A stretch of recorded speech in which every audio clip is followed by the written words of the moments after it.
from the Maverick News Network, World Studios. This is Maverick News with Rick Walker.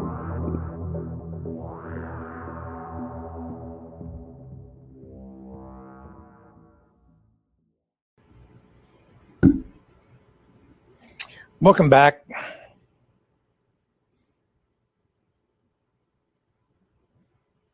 Question. What do you want me to do?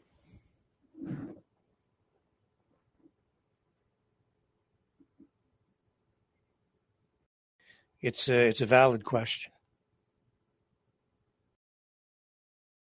Do you want me to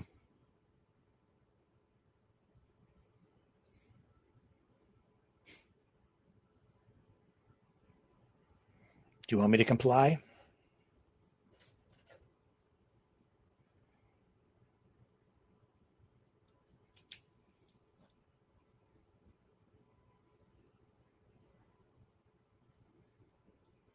Or do you want me to continue? Do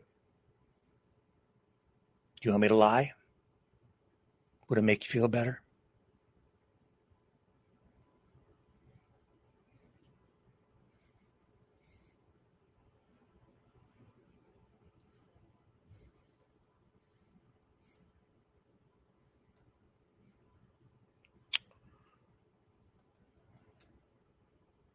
Unbelievable.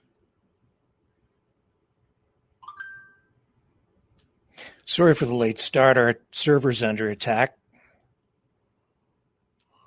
So files can't upload properly.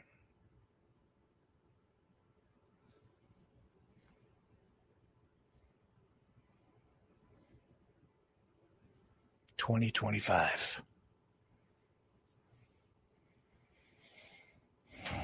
What a year it's been so far.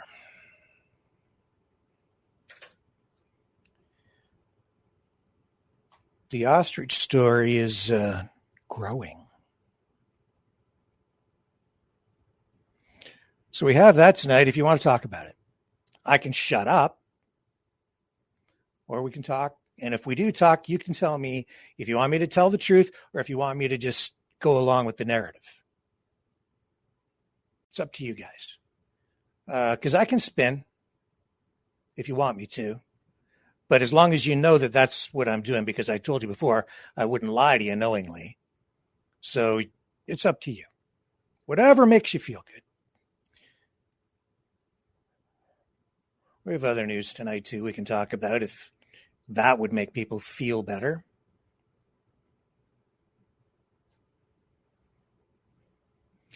I don't feel very good. I'm disappointed. I'm tired.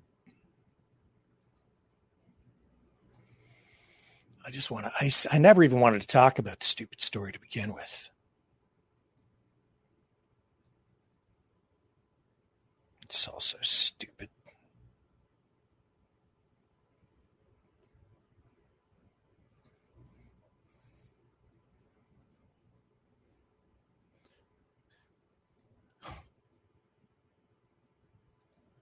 What has happened to our country? And I'm not talking about just the government. I'm talking about the people. Our society. What's happened to our freedom? The people who are out there say they're fighting for freedom.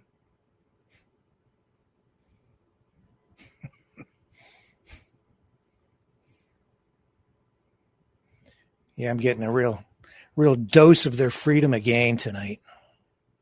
All day. Wow.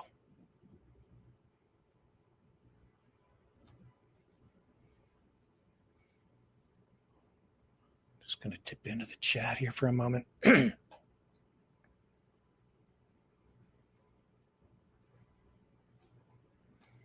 Hey, Linda. We be jamming says truth. Yeah, well, that's what I've been trying to bring you.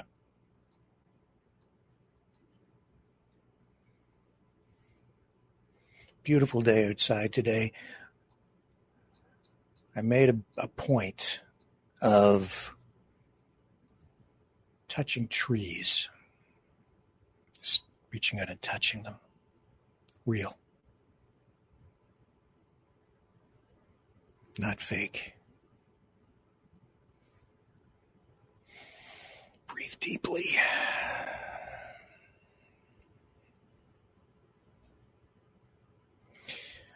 Okay, let's take a little break, and some people say truth.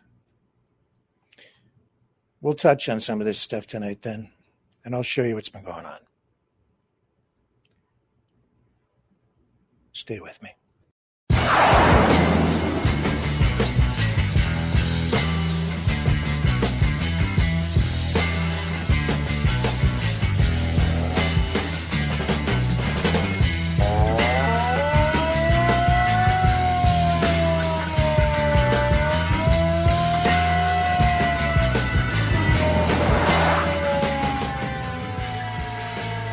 Maverick News.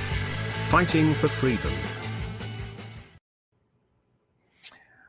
Okay, so, I never had an axe to grind in this Ostrich story, just presenting all of the information. But some people don't want all of the information shared. They want a story told, not the story, a story. And that means omitting, some of the information. And if some of the information they don't want shared creeps into the narrative, then they sugarcoat that just a little bit and still omit quite a few details. But when you practice actual journalism, truth means getting out as much information in as full a way as possible so that you become as informed as possible. So you can draw your own conclusions based on real information. And that's what I've been trying to do here. Some people don't like that. Not with these ostriches, because they have an emotion-driven narrative happening, and it's working extremely well. Because you've got these cute birds that can kill you, by the way, because they're very powerful. And they're very dangerous when you actually get in close with them. Livestock that they've applied names to personify them for political reasons. Big money, huge money to be made with these ostriches. One egg, we're told, worth low end, if what we heard in the interview that we heard with Karen Esperson from Universal Ostrich Farm, like $45,000 for one egg. So you can understand why they want to get these things back into, a state where they can start experimenting on them again in their open air biolab. Oh, I know those words, they don't mesh with the narrative, do they? People don't like it when I tell you that. But yeah, that's what it is. That's what it has been since 2020, since the pandemic broke out. Since, before that, they were selling these things for meat, butchering them, sending them to the slaughterhouse so they could be sold for food, so you could eat them like chickens. Except they're really big. They're huge. That's what they were doing. No big deal. We do it every day with all kinds of different animals. But in 2020, the pandemic hit, and their business went into the tank because the slaughterhouses all closed. They couldn't get their birds to any kind of market. So they had to pivot. So they went into research. They started working with a Dr. Ostrich, Yasuhiro Takamoto, over in Japan in a small university. I showed you this the other night. Some people, you're aware, but the reaction that I've been getting is I guess, predictable in a lot of ways. Here, I'm going to show you. And there's been a lot of this. So everybody wants to save the poor ostriches. I get it. Nobody wants the ostriches to die, but there are reasons. It's not no reason. There are reasons. You don't have to agree with them, but the Canadian Food Inspection Agency has reasons. And they went to court to slow the CFIA down. The owners of the farm went to court. And as we found out, was it yesterday? Yeah, they lost in court. And there are some, not just reasons. It isn't just about whether the birds test positive or negative for the disease today. It isn't just about that. There are legal reasons why the cull has been ordered to proceed of these 400 ostriches. And everyone's saying they're healthy, but the truth is they haven't been tested recently, and we don't know. But even so, regardless of how those tests might or might not work out, the reason to proceed with the cull is for legal reasons as much as health reasons, to ensure the authority of the CFIA moving forward in order to preserve their ability to deal with emergencies now and in the future. It's a hard concept for a lot of people to understand, but I get it from a legal perspective. And I'm not saying I'm for or against it. I'm just saying that's why. Because if a legal precedent is set and it undermines or detooths the authority of the CFIA, a government agency, then they would be unable to effectively deal with emergency situations in the future, because with a legal precedent like that, where their authority is basically undermined by somebody saying, I want to try my own thing.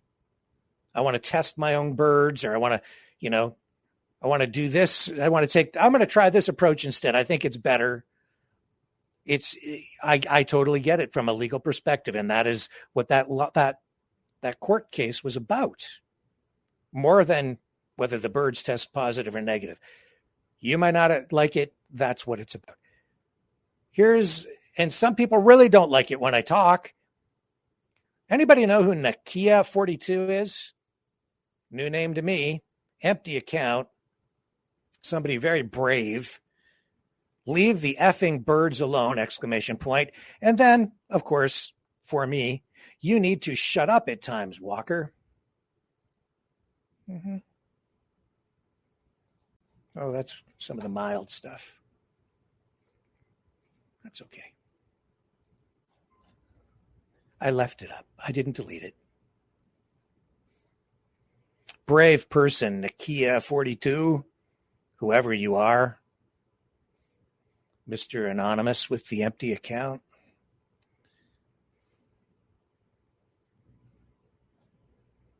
Yeah. Or how about this one from somebody who doesn't want their name used either for some reason? Afraid. So I won't share their name tonight. Just came in. One of many people who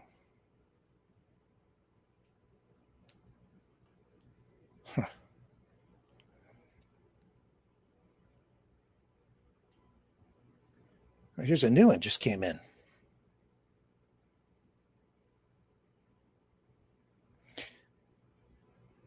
Talk about the 2 Coyote City shot in Toronto. People angry. Oh, yeah, I'm blocked. That's how you roll. Okay, I don't know anything about that. You talk like that on CTV, you'd be fired. People complaining. Why are you so against people making money?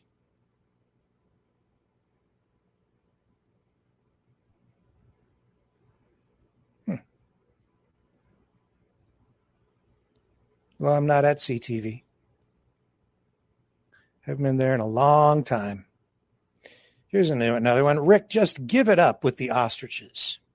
It's growing bigger each day. Support from all across Canada and U.S. Ostrich Festival there this weekend. It's going to be packed for May long. You're not going to win this one. Yeah.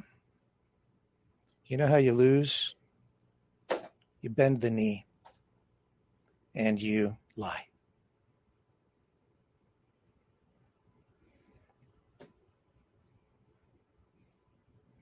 Anything I've said on here has been factual. It's been true. It's been balanced. It's been backed up with attribution, sources, empirical evidence, documentation, quotes, video evidence, documentation, everything. It's not just me. It's not just me and my opinion. Everything I've shared.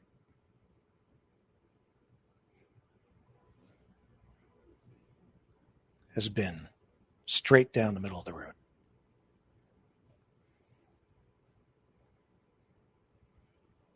Some people don't want that.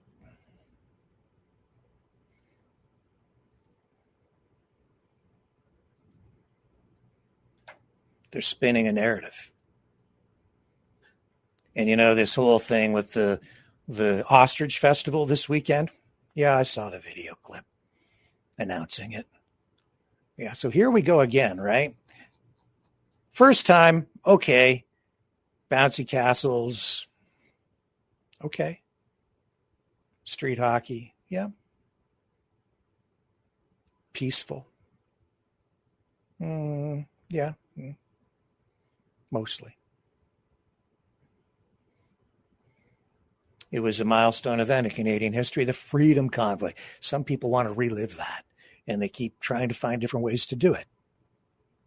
So here we go again. What have we seen over the last, well, since the Freedom Convoy, attempts to repeat it over and over again, camps being set up in various locations, like the one that was set up outside Ottawa. Oh, by the way, look at how that ended. Didn't go so well for the property owner. And then they had to have a fundraiser to clean the place up after those folks left. And here we go now out in BC at the Ostrich farm, where people, again, camping. Okay.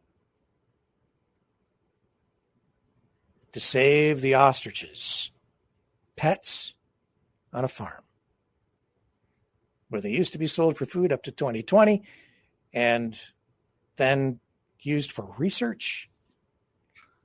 But we're told it's natural. And then I told you about the doctor in Japan. I'll show you again.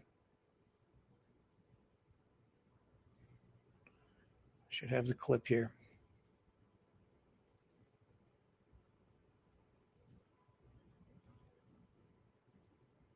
Dr. Ostrich, right?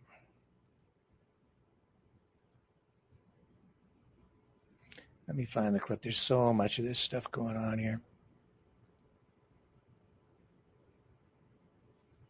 Here we go.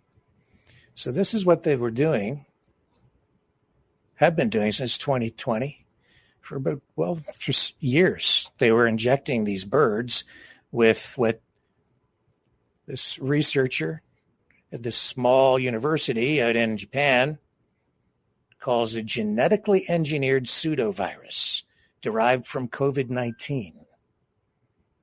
His words, his description, that's what this scientist says it is, and this is what they do. This is the doctor doing it. What a Dr. Ostrich, they call him, and this is the person that the people at the farm have been working with.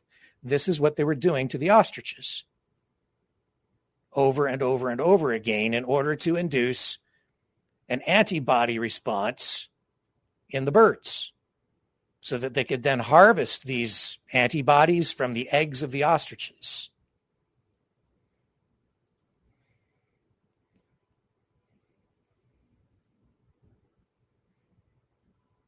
They were doing this for years. Not just with the COVID antigen, which is that's the doctor they've been working with.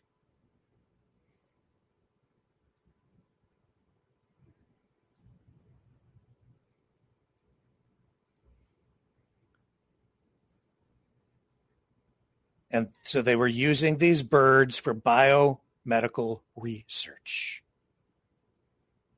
of some sort. I'm not sure what reporting they may have been involved with the government, but it seems as though the CFIA was surprised to find that this kind of research was even going on out there.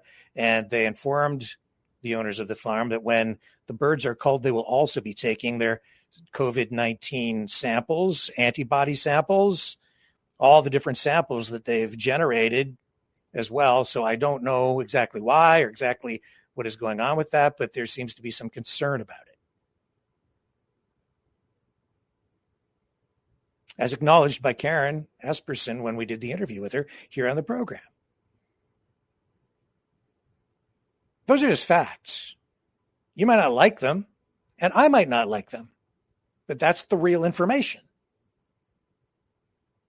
It's not about winning a fight one way or the other to have the birds culled or not culled. It's about presenting the facts, not leaving stuff out because you've got a political agenda, because you've got a party to put on this weekend on a farm that's under quarantine, by the way. So all the people going there, from what I understand, that you'd be violating the quarantine order, because nobody except essential personnel for the farm are supposed to be, as far as I know, in contact with those or near those birds. And it's also my understanding that a vaccination order has been issued for anyone on the farm. You're supposed to be vaccinated for bird flu. That's what the report was. That's another fact. Are they telling people that before they go there? And how do you know that these birds aren't contagious? Have they been tested? I don't believe they have, not recently. So are they carrying bird flu or any other viruses? I don't know. Do they know? They say they can tell by looking at them, that they're just healthy and they can tell by looking at them. But then on the other hand, when the CFIA charged them with not reporting an outbreak of bird flu, they also said that they didn't think that the birds were sick. 69 ended up dying. So that would be a pretty good indication that you had an infection in the flock when 69 birds died. Although some people seem to think it's like two were tested to confirm why the 69 died. Those are the facts, also confirmed by the farm owner, who in my interview, to her credit, seemed to be pretty honest. But it isn't just about being honest with regard to the information that you are asked about. It's also about being thorough in the information, telling not just the truth, but the whole truth. And I'm not sure that we're getting the whole truth. Well, I'm certainly getting more of the truth, and people don't like it, as you can see.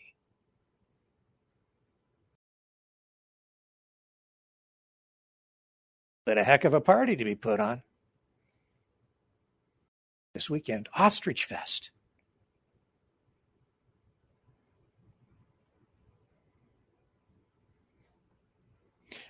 Of course, some people say that I am spreading misinformation. Oh my goodness, did I just lose that? I believe I did. I believe I lost my page. See if I can, here we go, okay. Yeah, I believe I can bring it back up here. Here we go. All right, yes. This is Sonia Bernhardt. Don't know the person, never met Sonia. But Sonia has concerns about what I'm saying, what I've been saying. Sonia says, I spread misinformation. Keep in mind that I also showed you the link to the World Economic Forum website with the information promoting the mask research that the doctor in Japan has been working on in conjunction with the Universal Ostrich Farm, impregnating the masks with the ostrich antibodies to neutralize, he says, COVID. And so the WEF, specifically talking about the good doctor's work, Dr. Ostrich, saying that, this is what they're all about. And yet it boggles my mind that the people out on the farm are the same people who probably, a couple of weeks ago were freaking out about the WEF. If you just say World Economic Forum, heads blow up. But now they're out there defending the work into this stuff. And there is actually no scientific proof as of yet that those masks with the viruses impregnated into them actually do anything. But he sold over 1 million of them so far. But admitted, they admit that they haven't finished their research and don't have actual scientific proof at this point. That this is what the antibodies are actually being used for. And then, all these other pretty heavy duty claims about what these antibodies are capable of doing, what they're going to do, and no double blind placebo studies, no peer reviewed science on this stuff. Anyway, but I'm spreading the misinformation apparently, just by sharing information, all sides of the story. And I've had the lady on here, and she's welcome to come back. I'll have Karen back on, or Katie, if they want to come on the program. I'll welcome them back on. We can have a broader conversation. I've invited some other people on here as well who have not accepted the invitation to share their story. Now, where did we go here with this? I need to get you.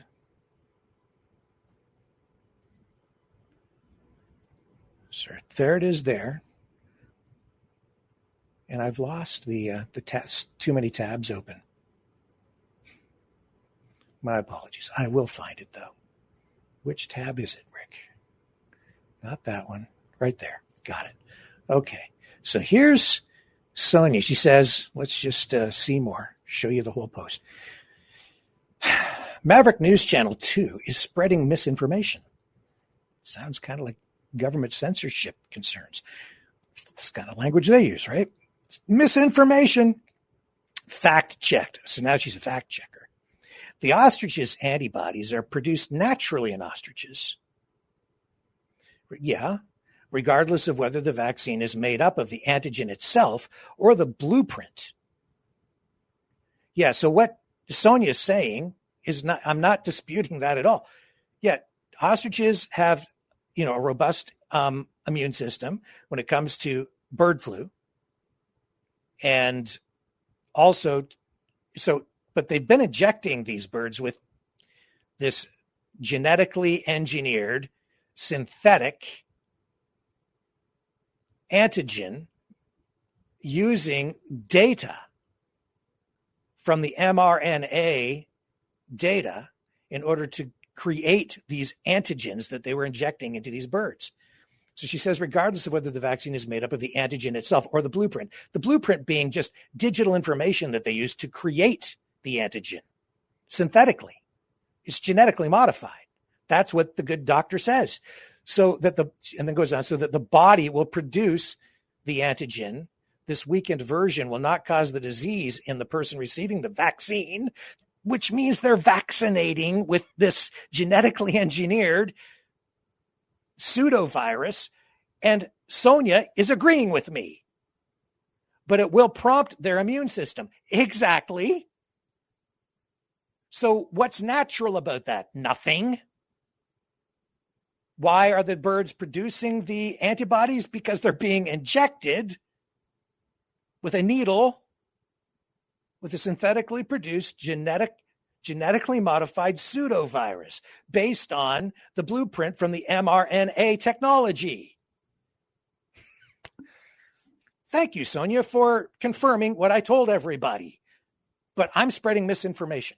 Ostrich's strong immune system leading to breakthrough in antibody technology research, Ostritech, Okay, there's a link. I'll show you. I have shown you. I'll show you again.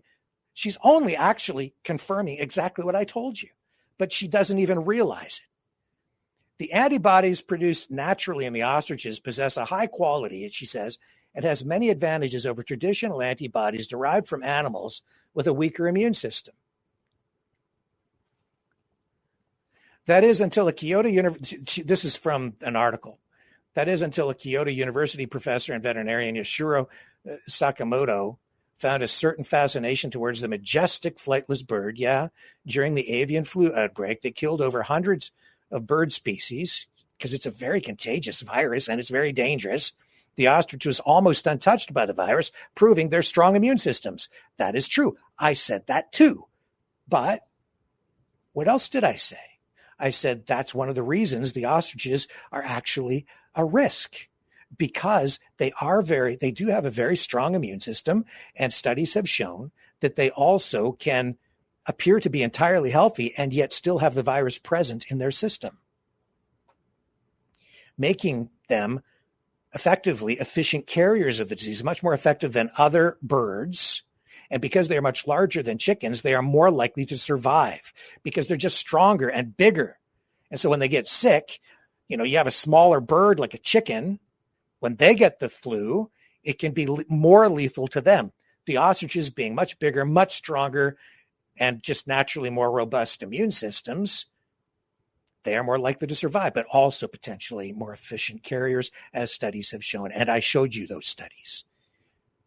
Not to say that these birds are necessarily, I'm just saying that's what the studies have shown. So even then, there is still a big question that needs to be solved. How do you conveniently extract their antibodies without having to wrestle such a strong bird? And then they go on here and talk about what the professor's work is about. And they inject these birds with this synthetic, genetically modified pseudovirus, and it induces more antibody production. And then those antibodies are harvested from the eggs because you get an enhanced production of antibodies, more of them in the eggs. Says here, similar to many living beings, mothers often share their antibodies with their offsprings through the placenta mammary glands, and in the case of ostriches, through their unfertilized eggs. Their massive eggs provide an antibody mass equivalent to more than 8 rabbits or 400 rats, which I went into that with Karen on the interview, not disputing any of that. This technology, this is not just natural stuff. This is biotech. Can extract large amounts of high-grade antibodies, up to 4 grams per egg. Further research, experimentation, has also shown that ostrich antibodies carry traits more promising than any other animal-derived antibodies. It's heat and pH resistance. It goes on. All right, so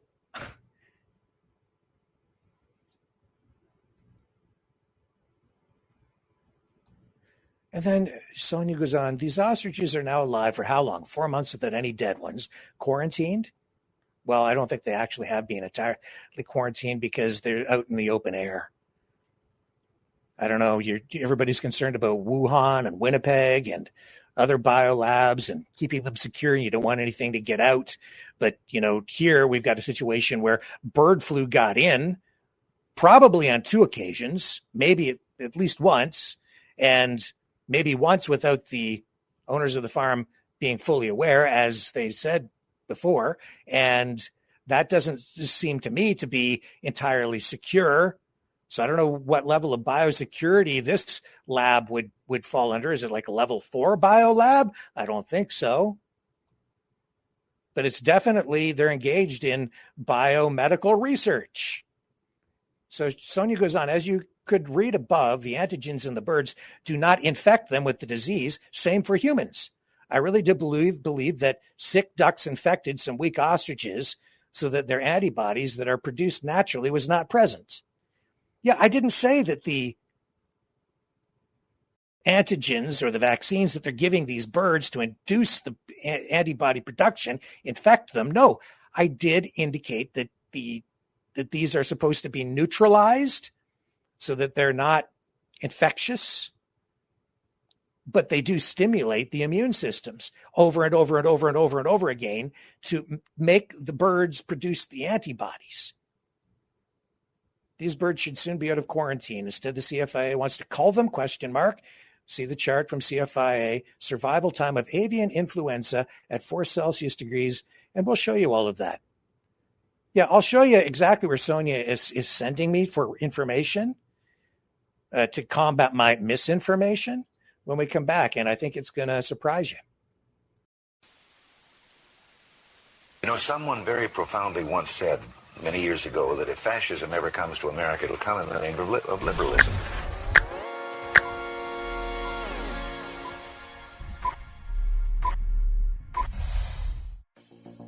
Well, I think it's time we ask ourselves if we still know the freedoms that were intended for us by the Founding Fathers. If we lose freedom here, there's no place to escape to. This is the last stand on Earth. The entire world is watching. Every dictator, every crazy dictator in the world is watching.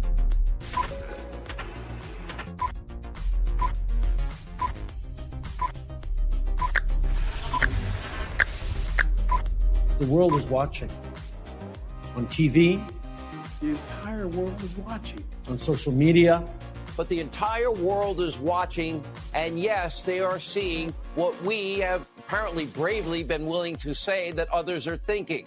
Stand for freedom. Literally stand for freedom. Let's get this done. The entire world is watching. We're at war with the most dangerous enemy that has ever faced mankind in his long climb from the swamp to the stars. Maverick News. Maverick News. Maverick News. Let me have more control of my own destiny. The world is watching.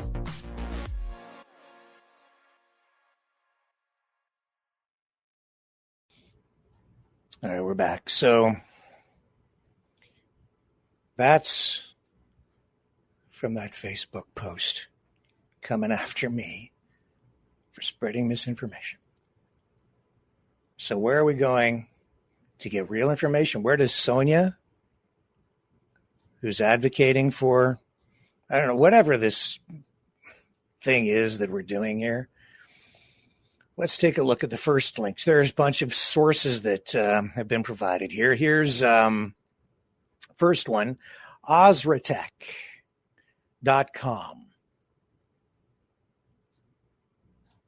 Okay, so this is just an article repeating the narrative,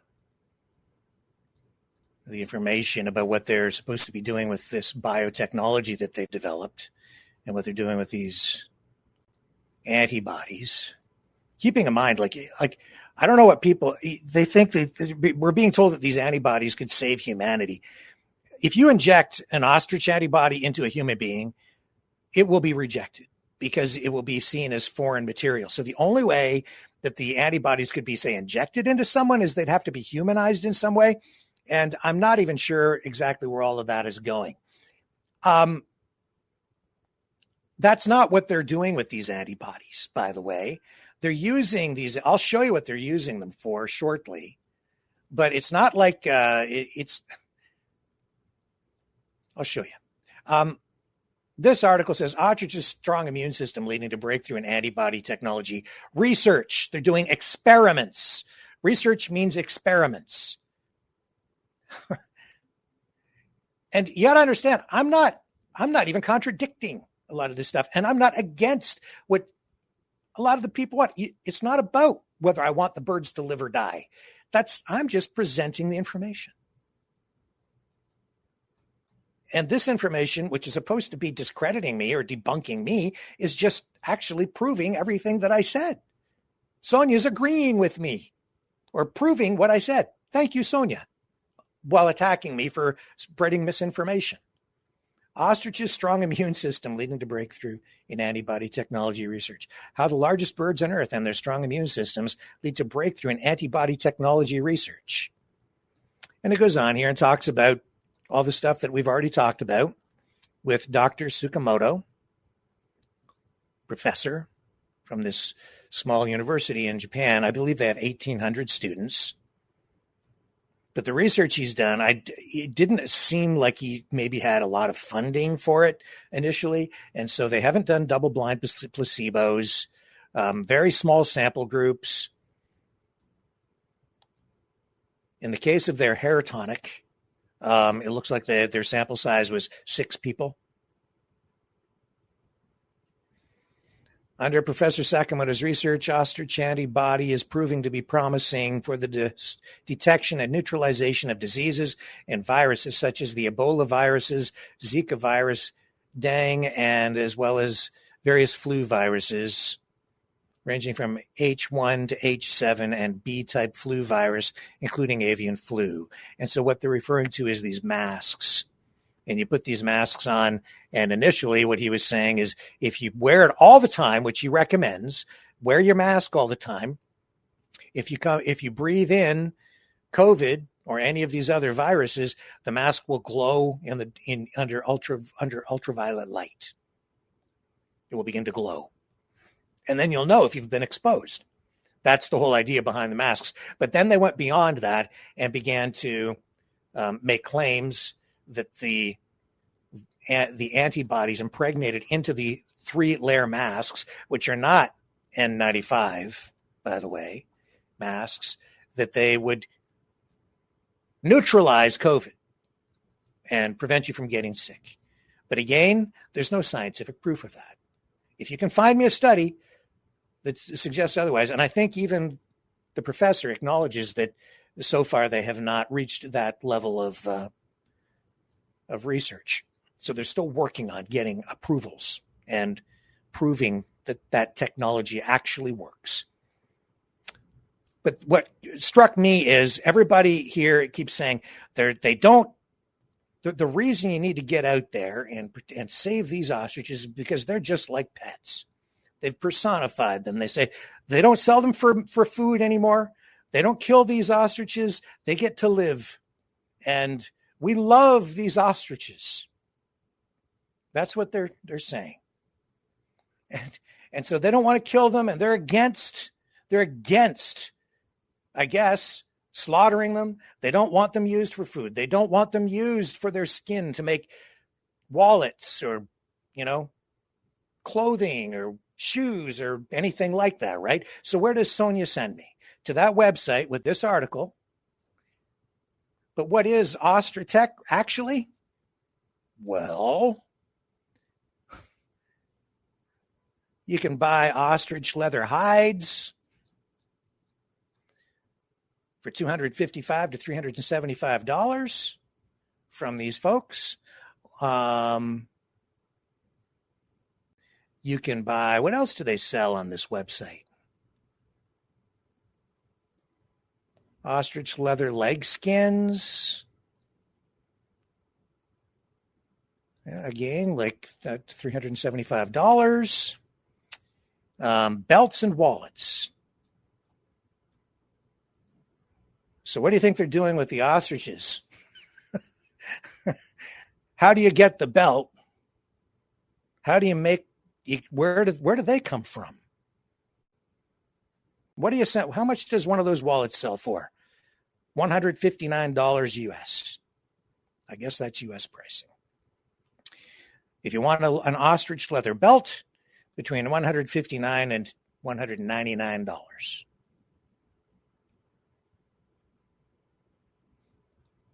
Save the ostriches.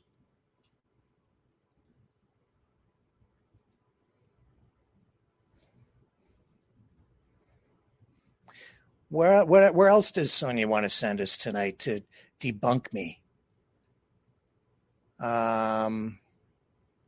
See if I can find where we're at here. I may have lost it.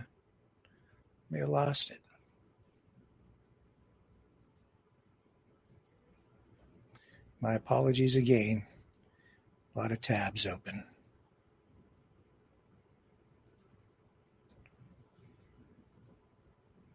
I need to take a little break. Everything's, since the server was under attack here and we couldn't get on, I'm a little bit disjointed. I'll be right back.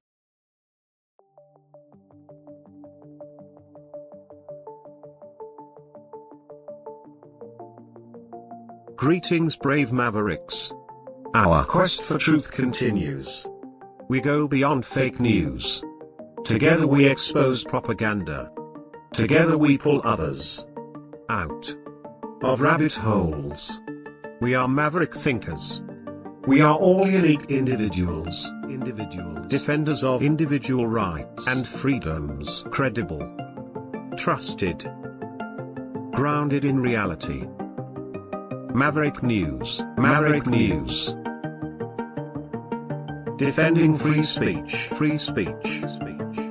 Donate at freedomreporters.com. Do it now. Tomorrow may be too late. Maverick News. The world is watching.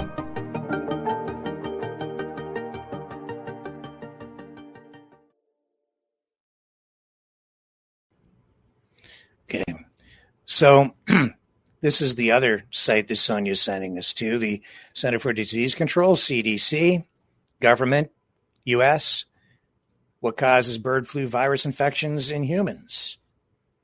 This is something I mentioned. Okay? Why is the CFIA concerned? Why are other people concerned? Why is the neighbor who lives next to the farm concerned and has been protesting and doesn't like what's going on there? The people who live right next door don't like this. I haven't spoken to the person. I don't know who it is. I don't know how to get in contact with them, even if I wanted to. And I would actually like to talk to them to get the full story from them as well. Since we've spoken to Karen, I'd like to find out what the neighbor thinks, who's kind of been, well, talked about, but I don't really get a comment. So I don't know, but they're concerned.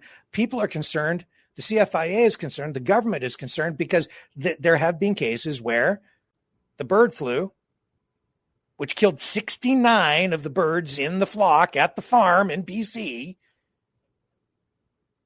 has spread to humans. There have been cases. And if people get it, if you get it, you can die. If it gets into the food supply, a lot of people could catch it and die, and we could have another pandemic affecting humans. This is why they're concerned. Is that a valid concern? I think it's a valid concern. Is it worth bringing up? I think it's incumbent upon us to bring it up. And thank you, Sonia, for providing the link and bringing it up. I don't know why Sonia thinks she's debunking anything that I've said when she's actually reinforcing everything I told you. It's just that for some strange reason, I think maybe because we're involved in some sort of a weird psychological scenario here, where people are looking at information and they're not able to properly process it. And so even when they see something that runs counter to what they believe, they can't see it with their own eyes and process it properly. In any event, this is what the CDC is saying. Yes, the bird flu can be transmitted to humans and other animals as well. It hasn't happened a lot, but it is happening, has happened. Humans have been infected, and we are seeing that even pigs now are becoming infected with this virus. CDC has guidance for specific groups of people, it says, with exposure to poultry and other potentially infected animals, including poultry or dairy workers, for example, and people responding to bird flu outbreaks. Additional information is available at Information for People Exposed to Birds Infected with Avian Influenza Viruses of Public Health Concern. There's a link there. We can go get more information, but this is where Sonia sent us.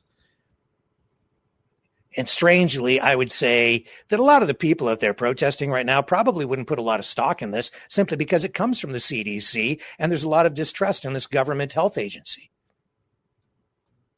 I think a lot of the information is actually quite, credible. How infected backyard poultry could spread bird flu to people. It's a legitimate concern. Sonia's bringing it up, and yet I think she's trying to say the opposite. It's bizarre. I'm spreading misinformation, then she shares the exact information that I've been sharing with you. And I get attacked. What is going on with people's minds? How infected backyard poultry could spread bird flu to people. There's a chart. It shows, how if you come in contact, if you get near the birds, there's feces, even you got bird droppings, even that can come from the feathers. And it can get in through your eyes, your nose, your mouth. If you get it on your hands, say. detecting avian influenza virus infection in humans. Bird flu virus infection in people cannot be diagnosed by clinical signs and symptoms alone. Laboratory testing is needed. That's why you can't always tell if a bird is sick by looking at it. You can't tell if a person is necessarily sick just by looking at them. They could be infected and be asymptomatic. Bird flu virus infection is usually diagnosed, it says, by collecting a swab from the upper respiratory tract, nose, or throat of the sick person. Testing is more accurate when the swab is collected during the first few days of illness. For critically ill patients, collection and testing of lower respiratory tract specimens also may lead to diagnosis of bird flu virus infection. However, for some patients who are no longer very sick or who have fully recovered, it may be difficult to detect bird flu virus in a specimen. So you could be carrying it and not displaying any symptoms, just like the ostriches. Could be. I'm not saying they are, but they could be. And I won't even get into the legal stuff. I won't even get into that here right now. But there are reasons. It's not, they want to call them for no reason. There are reasons why. And then where else is she sending me here? Okay, so then also to the CFIA website, which, again, if you go talk to the people out there right now, you say CFIA, probably going to trigger some people. Not a lot of trust, if any, in that government organization, agency, which is tasked with keeping us safe from this virus and others. And they have they have a broader range of responsibilities, but, human health, public safety, safety for our food security, that's what their job is.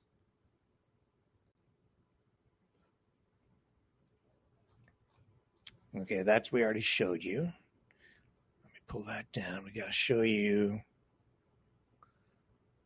Hang on. Okay, here's the CFIA chart. How long can the bird flu virus last and remain infectious, a threat for transmission? Survival time of avian influenza at 4 degrees Celsius. So what we're seeing here is, depending on the weather conditions and so on, in feces, the virus can still be present after like 60 days. I'd say that's probably approximate. On glass, just on glass, 72 days if the virus is present. If it gets onto like a window or any kind of glass. In the soil, the dirt. So if these birds are defecating and the virus is present in the feces or the urine, it can be present in the soil for 120 days. I think when the temperature gets warmer, the duration of the infectious nature of the virus might be reduced. In feathers, the virus can be present for 160 days. And virus survival in water at low temperatures is variable from 40 days at 4 Celsius in seawater to 1 year in water that's close to the temperature of ice. So depending on temperature, conditions, anywhere from, say, 2 months to a year. Depending, the virus can be present and still spread.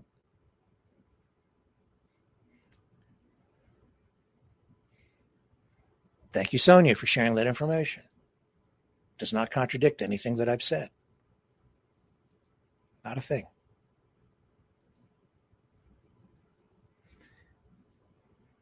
And then this one here, unbelievable.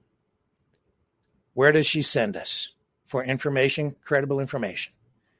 I don't have a problem with it, but I think a lot of your heads are going to spin again. First, I showed you the link to the World Economic Forum, and now where does Sonia send us? This person who is, I guess, part of the whole team out there now. World Health Organization. And what is Sonia trying to sell us? Well, I guess I have to learn about how effective vaccines are, in particular the COVID vaccine, and how do vaccines work. She's going to the WHO to get all the facts to support the protest against the court-ordered cull in this flock of ostriches that they say are completely healthy, but 69 did die. Whatever. Germs are all around us, both in our environment and in our bodies. When a person is susceptible and they encounter a harmful organism, it can lead to disease and death. Yeah, the body has many ways of defending itself against pathogens. So they talk about the body's natural response and then how vaccines help fight disease. Why is Sonia showing us this? Because the birds have been injected over and over and over and over again because when they're injected, it induces sort of a hyper response in the immune system. So they produce more antibodies, more than they would naturally. And then they are present in the eggs. They can be harvested from that. That induced response only lasts for so long, and then to continue to get those antibodies produced, they have to inject the birds again. So it happens on a rotating cycle, I guess. I don't know the exact schedule. I don't know how many times they've been injected, but clearly that is what has been going on. And here I'm going to show you again what I'm talking about, because this is what they've been doing at the farm, which is the same. It's connected research. They've been working with this professor over in Japan. Here, I'll put this on here, and again, you'll see how they inject them. Coronavirus. The surface of the mask is coated in antibodies extracted from ostrich eggs. These antibodies help block the virus. Genetic information about COVID-19 was made public in early 2020. We used that to genetically engineer coronavirus spike proteins, those protrusions on the surface of the virus. We then inoculated our ostriches with the antigens, which created antibodies in their bodies. We then extracted those antibodies from their eggs. Then we conducted experiments to test effectiveness. Our masks are thoroughly coated with antibodies. The company's anti-COVID-19 masks hit the market in April 2020. Prior to injecting his ostriches with the detoxified spike proteins, Tsukamoto made it a point to test the antigens on himself. That blows my mind. He injected himself with it. That's not standard practice. It has happened in history where researchers have done that. In some cases, there have been some pretty famous instances of that, but it's not generally the way it's done. It's pretty much frowned upon to inject yourself like that to cut corners before you do human trials. But that's what he did, and you just watched him do it. This is what people are out there protesting for. Okay? Just so you know. Am I going to lose this one? As this person texting me tonight who doesn't want their name used. It's not about winning or losing. It's about just sharing the information and telling the truth, the whole truth, or at least as much of the truth as I can share so that we can get you closer to the truth. You can make up your own mind. If you think that's worth going to protest for, have at it. Go to the Ostrich Festival if you want to.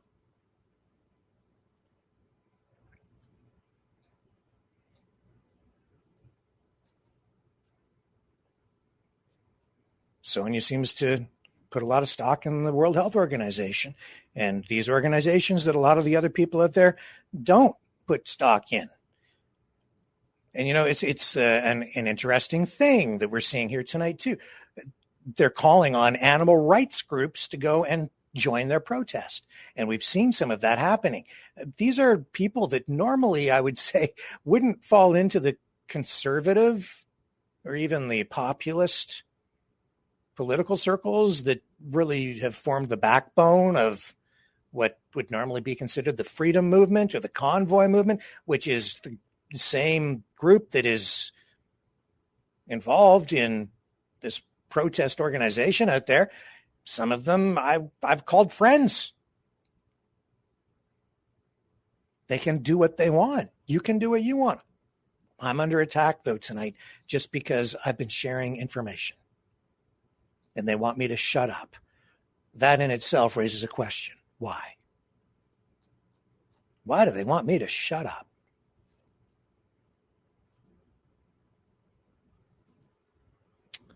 That's a very good question.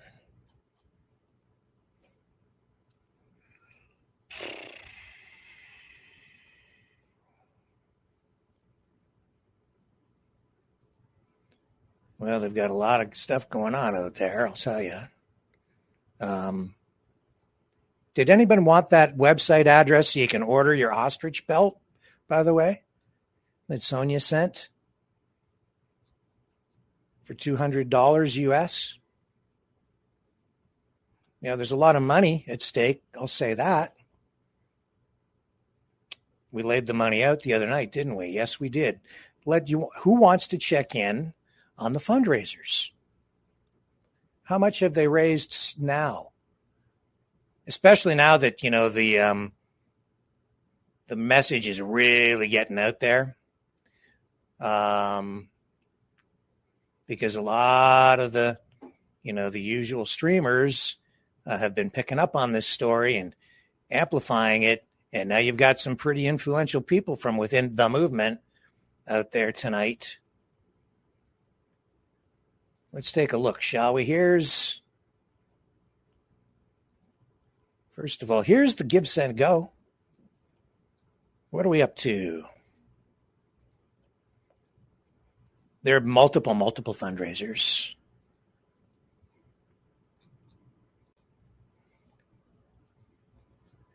$33,050. They're hoping to raise $100,000 over there. And that's a campaign created directly by Katie Pesitny, who is the daughter of Karen Esperson. I think they're both co-owners of the farm. So $33,000 from that one so far. And the GoFundMe.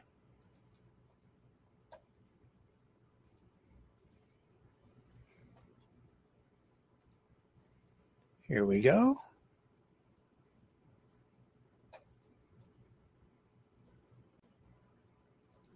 It's the Give, Send, Go. And we want to show you the GoFundMe. And that's $49,365. As you can see. So there's 49.33, so over 80,000 so far from those two. And there are other ones as well. Save. Okay, so we'll go there. Rebel News has been helping to promote.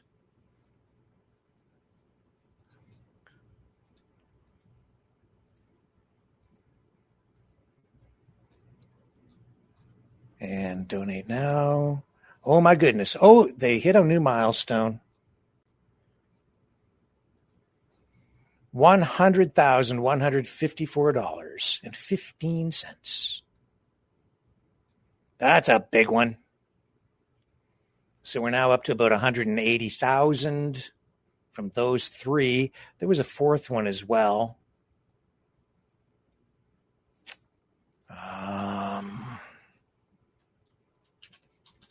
Yeah, I think it's over here.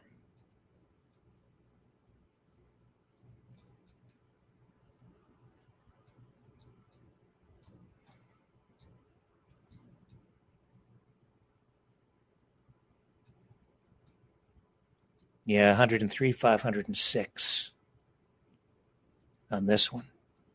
That's a big one, eh? Yeah, here, I'll show you.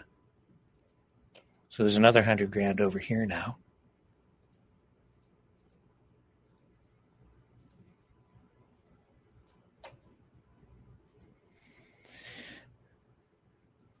So there's I guess that's the fourth fundraiser. $103,506. So we're up to like what, 280, 290, 200, almost 300,000. Pretty impressive stuff. Amazing what happens when you get unity and people coming together.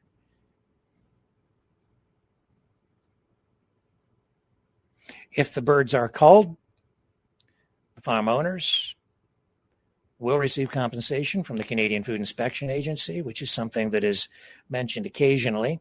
But I'm generally, even through mainstream media, only hearing it referred to in this way. They're being offered as much as $3,000 per bird.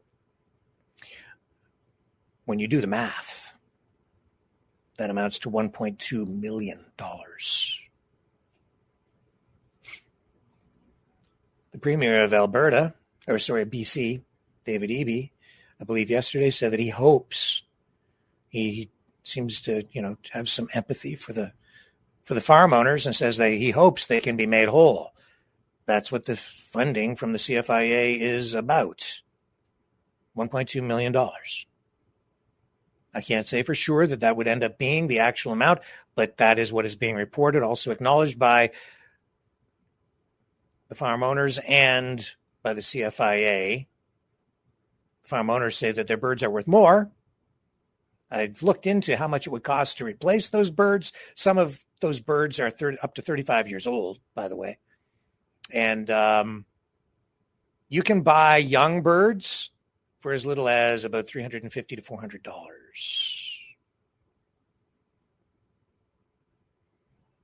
They would grow to full size within about a year, from what I'm seeing, researching. So could they be made whole financially? Keeping in mind that this kind of insurance payout did not require any premium payments at all. This is something the government does without any requirement from the farm owner. So you don't have to pay into insurance, but they're going to get basically what amounts to a government insurance payout of $1.2 million, approximately.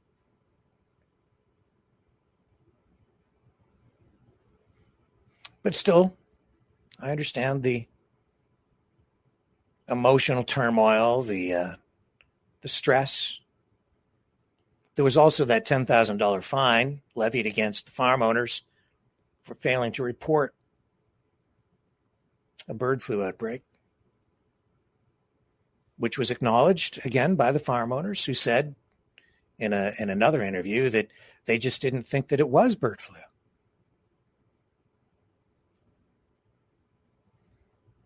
So they got sick, they couldn't tell.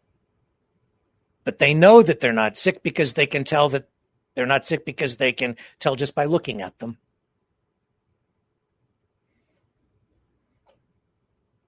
I don't know how you have it both ways, but I guess they do. And those are their words quoted. I'm not making it up. That's what they've said. They didn't know. But they got the $10,000 fine. So I guess that would have to be proven in court still if they wanted to appeal the fine. I don't know what the legal recourse is on that. But that involves lawyers. And the lawyers seem to be the ones getting rich off all this stuff, because they did go to court. They say that the money is going to be used for legal fees. But if you read, I think there's, no question. You go to the websites and you see that they can actually use it for operational costs, which means they can use it for anything. Where's the money going? Who's it being shared with? I don't really know. We don't get to know. Maybe we don't need to know. But I think if people are going to donate money, they kind of should have the right to know. Operational costs, that means it just goes to the farmers or anybody they want to give it to. They've got operational costs. We all do. Yeah, I get it. It's okay. If you want to donate, I guess go ahead. Just understand what we're dealing with here. Have proper context and perspective.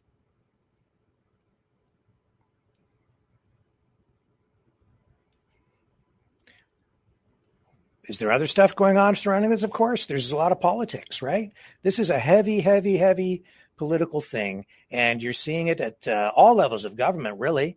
Provincially, we just, the premier of British Columbia dragged into this and commenting on it yesterday. We've seen, of course, this is the federal government, and we've also seen, and I'm going to see if I can get you the clip here.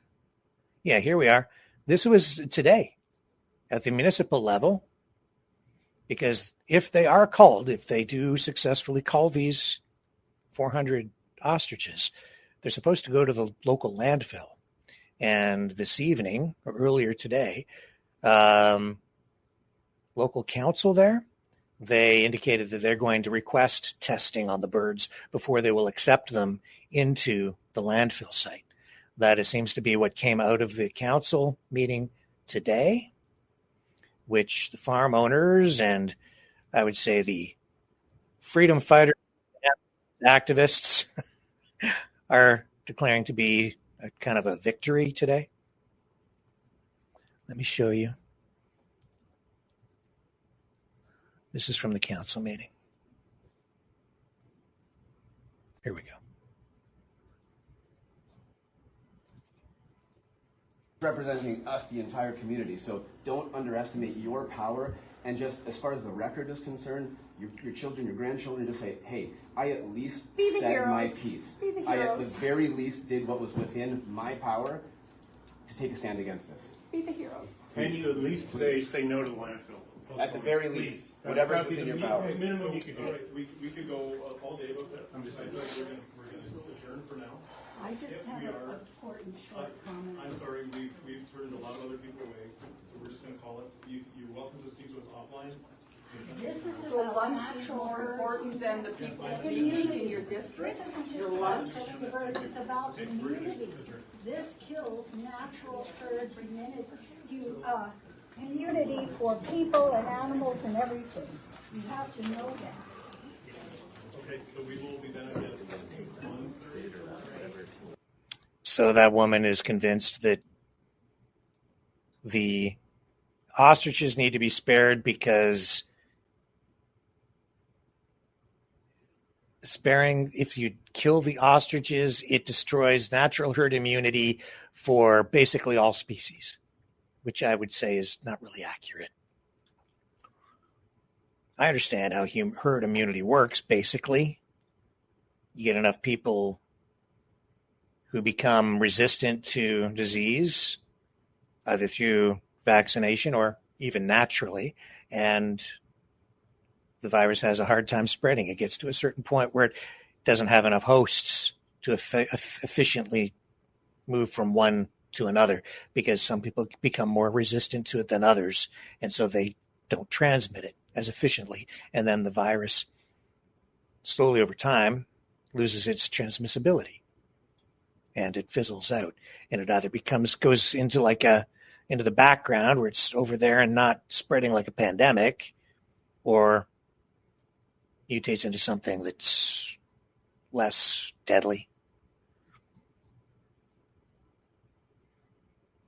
And that's what herd immunity is. But ostriches are not people. Ostrich antibodies are not things you put into humans, but they are putting them into these masks. They're also putting them into lozenges, not FDA approved at this point, but still marketed in some places. impregnated with or laced with ostrich antibodies, and they're saying if you suck on these lozenges, it can prevent COVID. If you use their nasal spray and stick it up your nose, it's supposed to stop COVID. And then they've got the hair tonic. And if you spread that on your scalp, it's supposed to grow hair.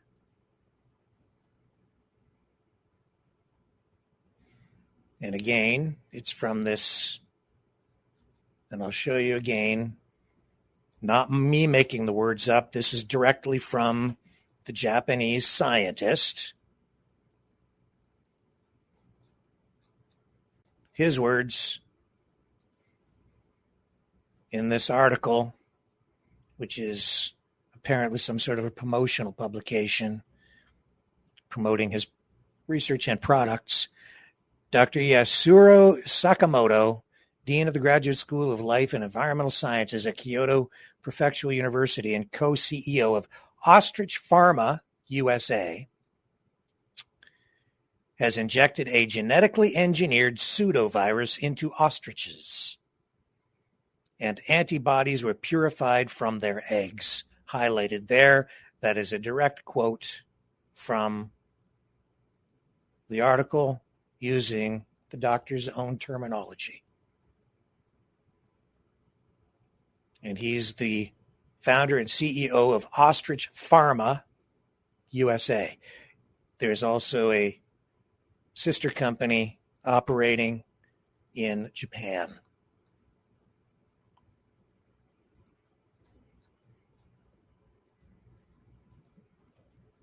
The eggs from the ostriches induced to produce the antibodies with the genetically engineered pseudovirus have been provided to the university from the farm for as much, according to Karen Esperson on the program, her figures. Jim Kerr said $90,000 an egg. She said that's too high, more about $45,000 for one egg is what they were selling them for, I guess.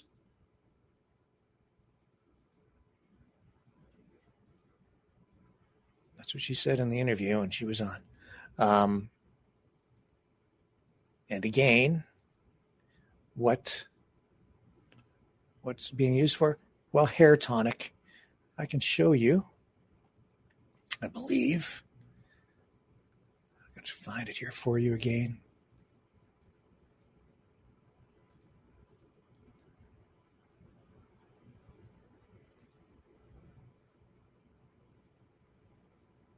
Yeah, here's this guy.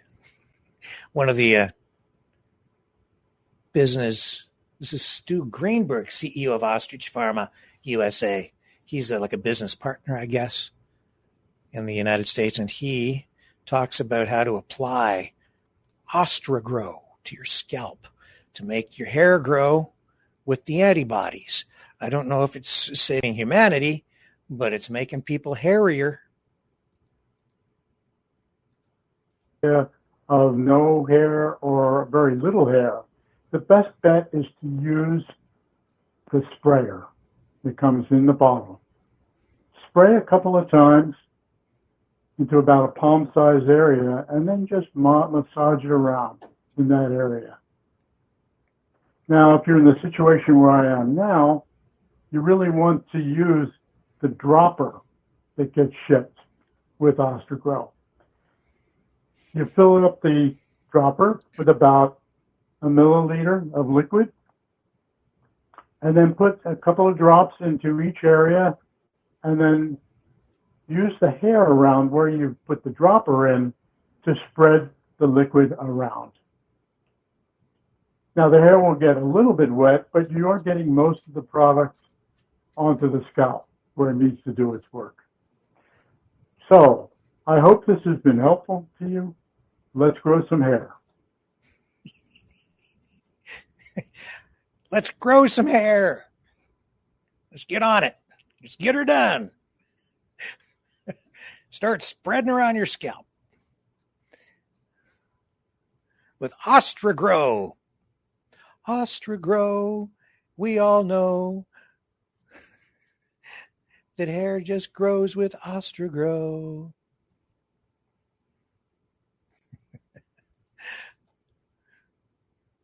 Sorry, couldn't resist. I had to make up a jingle. Here's the website. Grow more hair in 2 to 3 months with our starter kit. Save the ostriches. Make America hairy again. With Ostrogen. Ostrigrow is the product. Ostrogen, the subsidiary of, I guess, Osterpharma USA or whatever. Ostrigrow. Learn more. Click here to reorder, because one bottle just isn't enough. You can't have too much hair. The power of ostrich antibodies. Very happy with the results. Here's your sample. Some people from your study into the efficacy of the ostrich antibodies. Here's ML, whoever ML is. It's hard to believe that at my age of 70, I saw hair growth in the front and top of my scalp after approximately 10 weeks. Though never completely bald, my hair was so thin that you could easily see my scalp. Now the new hair covers nicely. I am very happy with the results. Great results, and it's a natural product. This is SG. I achieved great results within 2 months. I have been using the product for over 2 years. I just spray it on 1 or 2 times a week now to maintain the hair growth. It is so easy to use, and there have been no side effects. Well, thank goodness for that. Great stuff with great results, says BH. By the 3rd month of use, my hair was much thicker, especially in the hairline, which had thinned considerably. I still use the spray at night and wash it off when I shower in the morning. Great stuff with great results. And it's powered by ostrich antibodies, as you can see. I don't know, if you spray the nasal spray up your nose, will you grow more nose hair?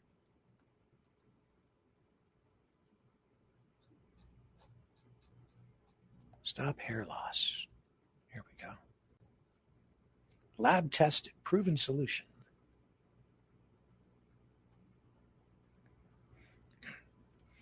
So I looked up, and the testing they've done, much smaller sample sizes, no double-blind placebos. Maybe it's hard to tell exactly how many, but maybe as few as 6 people in the study group, and not quite like the studies done with products like Rogaine or Minoxidil, which involved hundreds or even thousands of test subjects.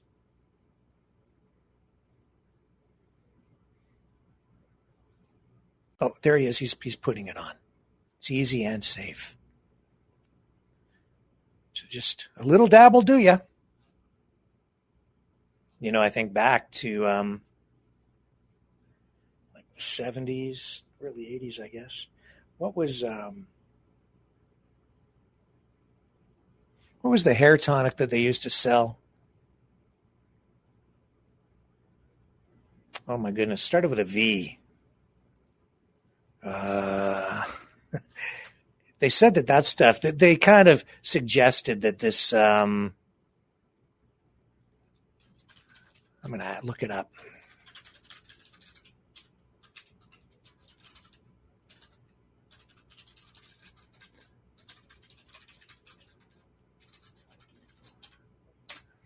What was it called? It was called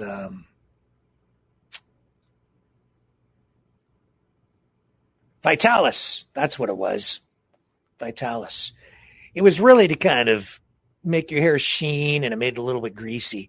And but they kind of alluded to the idea that it's supposed to make your hair like healthier and grow more. There were other products around that time too. It was just all snake oil. It wasn't true at all, because it was mostly alcohol in the product. but also shampoos with like biotin, they called it. And there was a lot of, at that time they were using, I think, a lot of rosemary, which might kind of stimulate your scalp, but it really didn't make hair grow. But a lot of people were of the belief, and some of the marketing would allude to it and kind of just skirt the advertising laws on that stuff. So there was a lot of history of snake oil. I'm not saying that the ostrich antibodies don't make your hair grow. Could be. I'm just saying that through history, there's been a lot of evidence and a lot of snake oil salesmen out there. In fact, that is why I queued up this from Tara Duffy, who brings us now a report on the history of snake oil salesmen.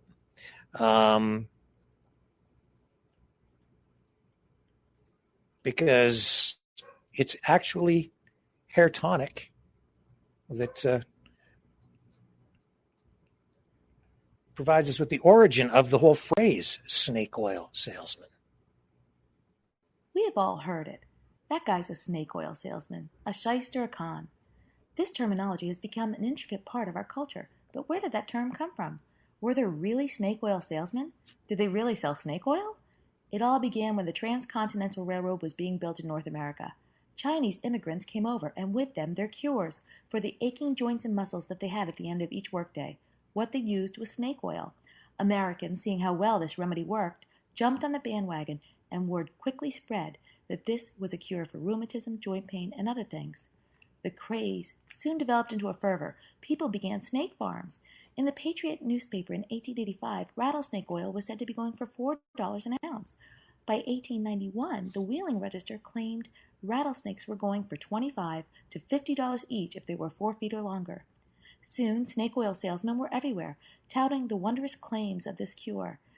They would grandstand at circuses and carnivals, thrilling the audience with their hissing rattlers and claims of the wonderful drug.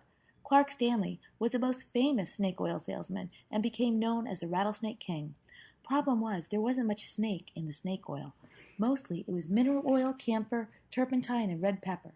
It did little to relieve the sore, aching muscles, and suspicion grew. Even when it was made with authentic rattlesnake oil, it never seemed to match the claims of the Chinese workers' oil. So why was that? It appears when the Americans made their snake oil, it was done with rattlesnake. This was the crux of the problem. It was the wrong snake altogether. In 1905, Collier magazine did an expose on the snake oil salesmen, declaring them frauds, pushing useless and sometimes dangerous cures. The public was furious that they had been duped, and they led to the Pure Food and Drug Act being passed in 1907. So why did the Chinese product seem so miraculous when the American-made one was a dud? Well, the Chinese used a completely different snake in their oil. The Chinese water snake, Hydra chinesis, was used, and as it was aquatic, it ate mostly fish, something rattlesnakes in the desert never do. This made them particularly useful for fighting inflammation. EPA acids or omega oils have been found not only to reduce inflammation, but reduce high blood pressure, cholesterol, and depression as well. Neurophysiology researcher Richard Cunin brought redemption to the snake oil in 1989 when he wrote a letter to the Western Journal of Medicine claiming that Chinese water snakes had almost 20% EPA oil, higher than the salmon at 18%, and rattlesnakes had a measly 4% oil. It appears that snake oil was an effective remedy after all. So when we make claims that something is to be believed or not, we may not have all the facts. What we think may be true may be false, and what is believed to be false may actually be true. Yeah.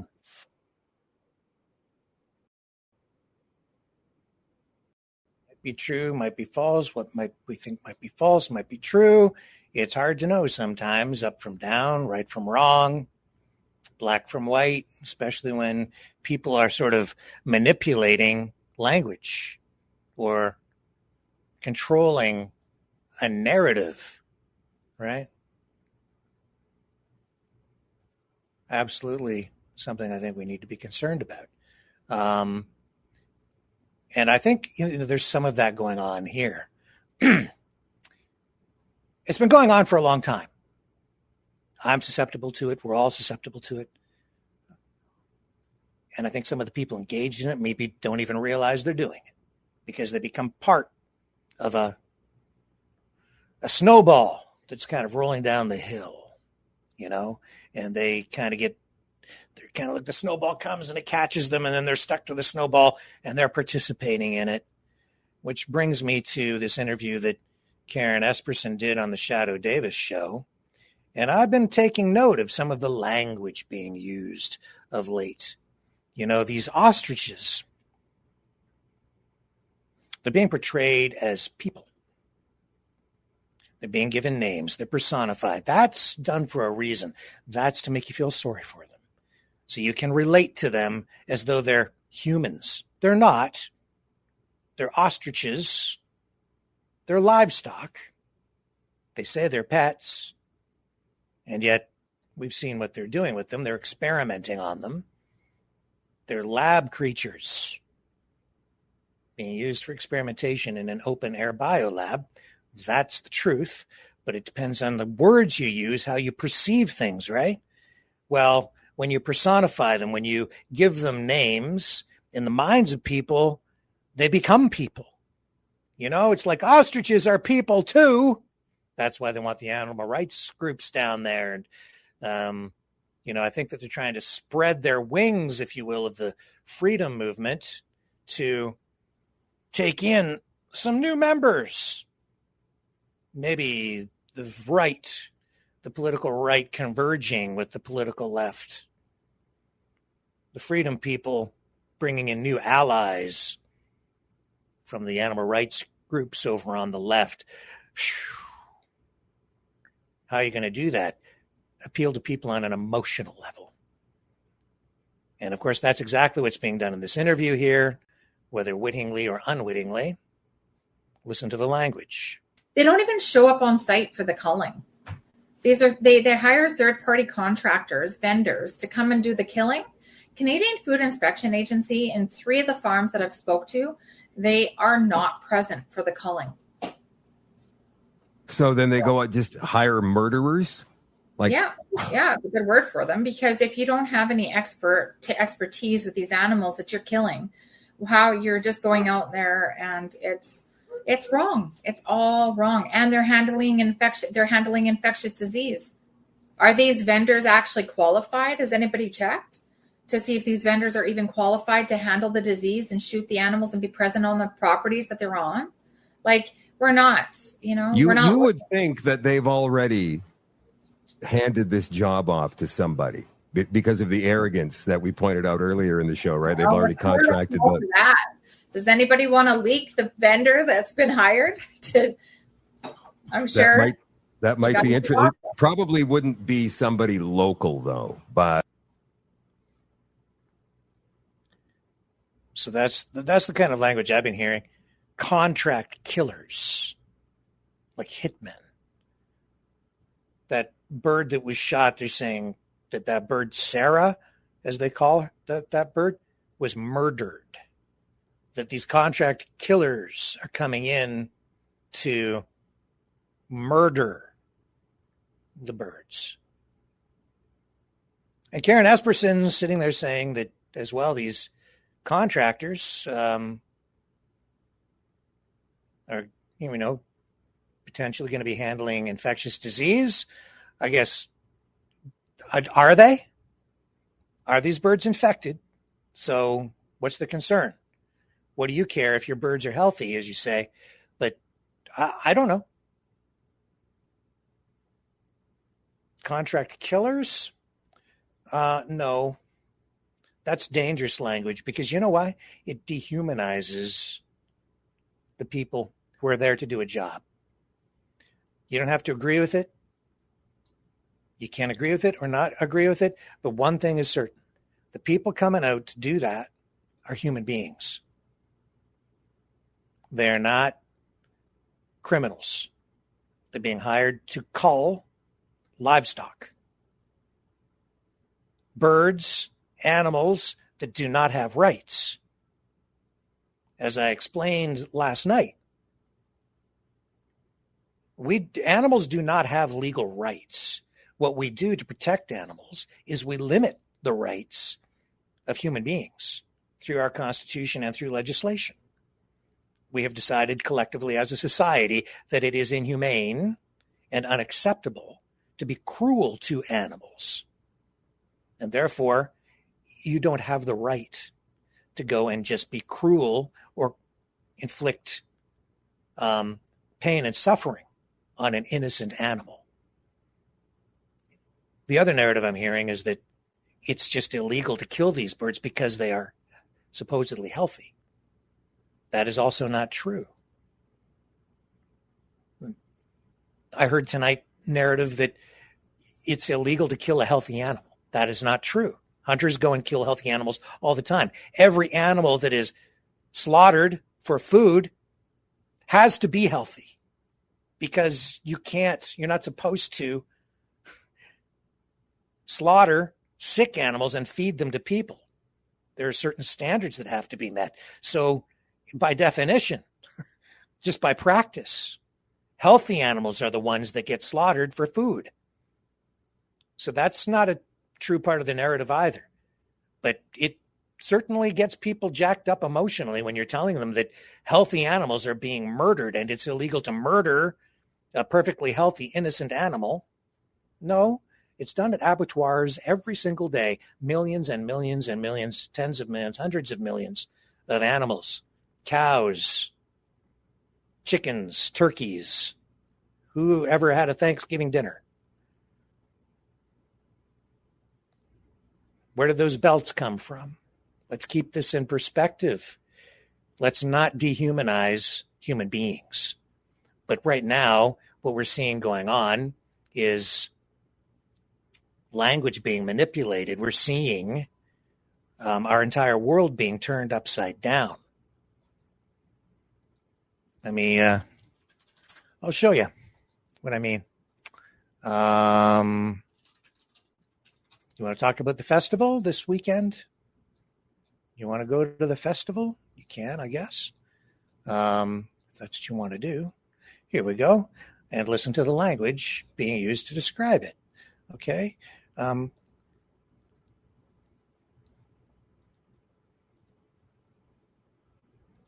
Okay, here's Colin Big Bear.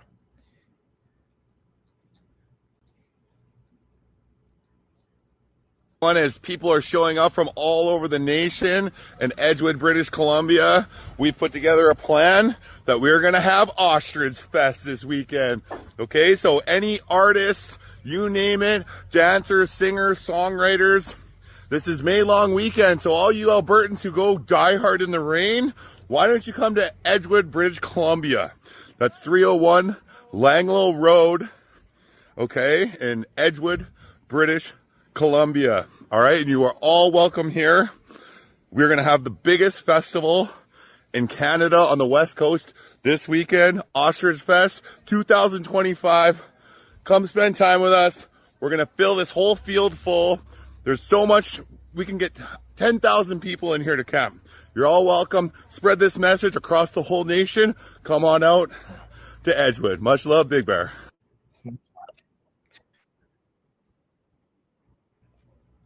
And so what we keep hearing here, as we have, in the past, it's like we're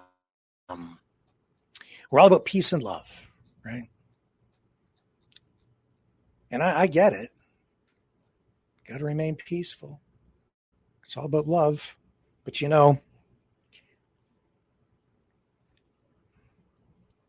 we're living through something here that is challenging our reality, aren't we?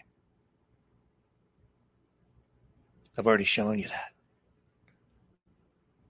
Controlled narrative. When this is actually kind of Orwellian. That's also what happens with these massive protests that you see going on around the world, including the Freedom Convoy, where more than one thing can be true at the same time, where it was the strangest thing during the Freedom Convoy, and it's going to happen here again, where one person will see what goes on at this Ostrich Festival as an act of aggression, and somebody else will just see peace and love. Why is that? It's because, in reality, peace and love are being weaponized. They're being used as a political tool, a tool of protest. It's passive aggressive. It is peaceful. It may even be steeped in love, but it's also aggressive. And it is absolutely weaponized politically. And so it's not entirely peaceful. You see what I'm saying? That's also kind of what was going on at the Freedom Convoy. That's why residents are upset. Well, at the same time, other people are only seeing the peace and the love. More than one thing can be true at the same time. It depends on your perspective. But the reality is the protest is a form of leverage. And if the protest is a party where people act like a bunch of, I don't know, university students during Frosh Week, it may just appear to be a big love-in, a summer of love, when in reality, it's absolutely a passive-aggressive form of protest. Thing is, the language here, though, is going beyond that. That's why I've seen Shadow Davis in recent days also express concerns about some of the things that he's seeing in his chat, where people, it seems, want to get violent. And he's concerned about it, and to his credit, he's called it out. And thank you for doing that, Shadow Davis. Although it begs the question, why do we have to keep on mentioning this over and over again to people? Stay peaceful is what they're told. Got to remain peaceful. I'll show you.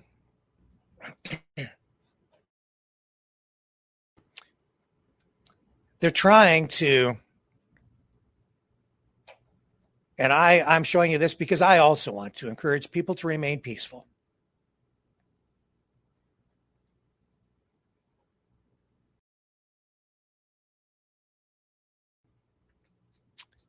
And this was recently from Jim Kerr's Facebook page,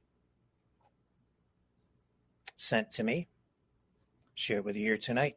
Somebody named Dandy Sandy saying, straight up, I hope folks are prepared to use violence if need be, because they try to unjustly murder those innocent beings. Those committing the crimes need to be stopped by any means necessary.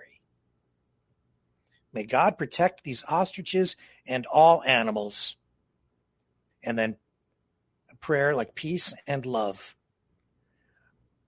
So in this right here, this person saying they're calling for violence and then also saying peace and love. This is because people are confused. They don't know up from down anymore. They can't tell what reality is. This is like some weird psychological operation in some way, I guess. At least that's how people are being affected. It's like it's affecting their psyche. And how does Jim respond? He says, Jim Kerr, who's out there been, promoting this whole thing. Dandy Sandy, he says, the problem is if we respond with violence, excuse me, we will be shut down in a heartbeat. You cannot fight a government with unlimited resources, calm and weapons with violence, as it will give them an excuse to put you away.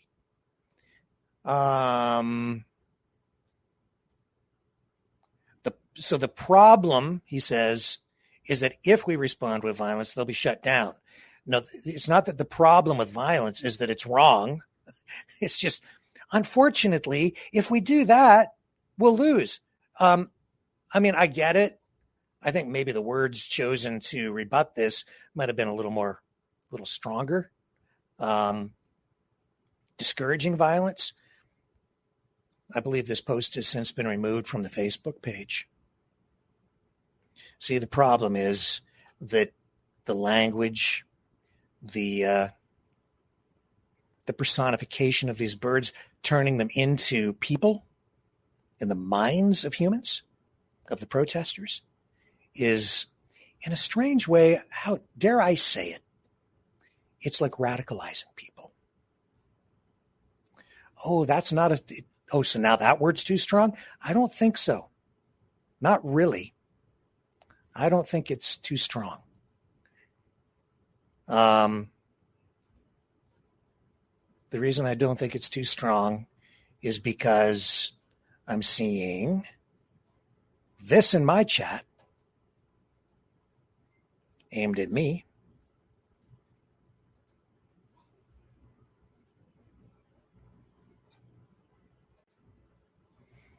Leave the effing birds alone here. I'll bring it up full screen.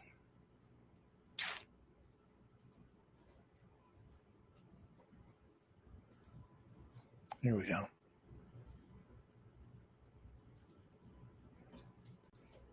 There it is. That's from the Rumble from last night.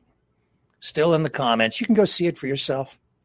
Leave the effing birds alone, says Nake A42, whoever that is. And you need to shut up at times, Walker.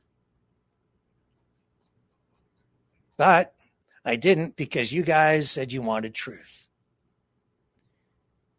So what else are we seeing? We're seeing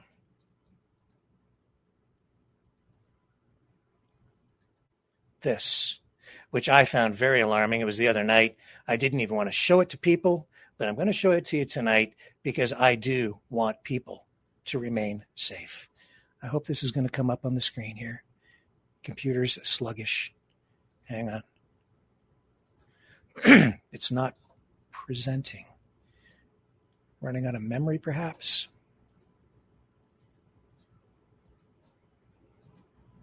Let me see if I can get it on screen.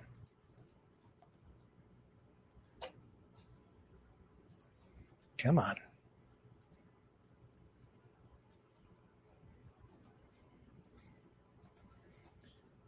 We've lost it. Let me take a break. I'll come back and I'll see if I can get this set up for you.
Maverick News.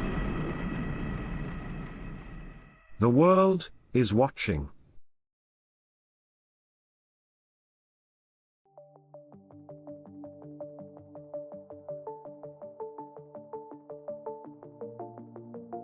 Greetings, brave Mavericks. Our quest for truth continues. We go beyond fake news. Together we expose propaganda. Together we pull others out of rabbit holes. We are maverick thinkers. We are all unique individuals, defenders of individual rights and freedoms, credible, trusted, grounded in reality. Maverick News, Maverick News. Defending free speech, Donate at freedomreporters.com. Do it now. Tomorrow may be too late. Maverick News. The world is watching.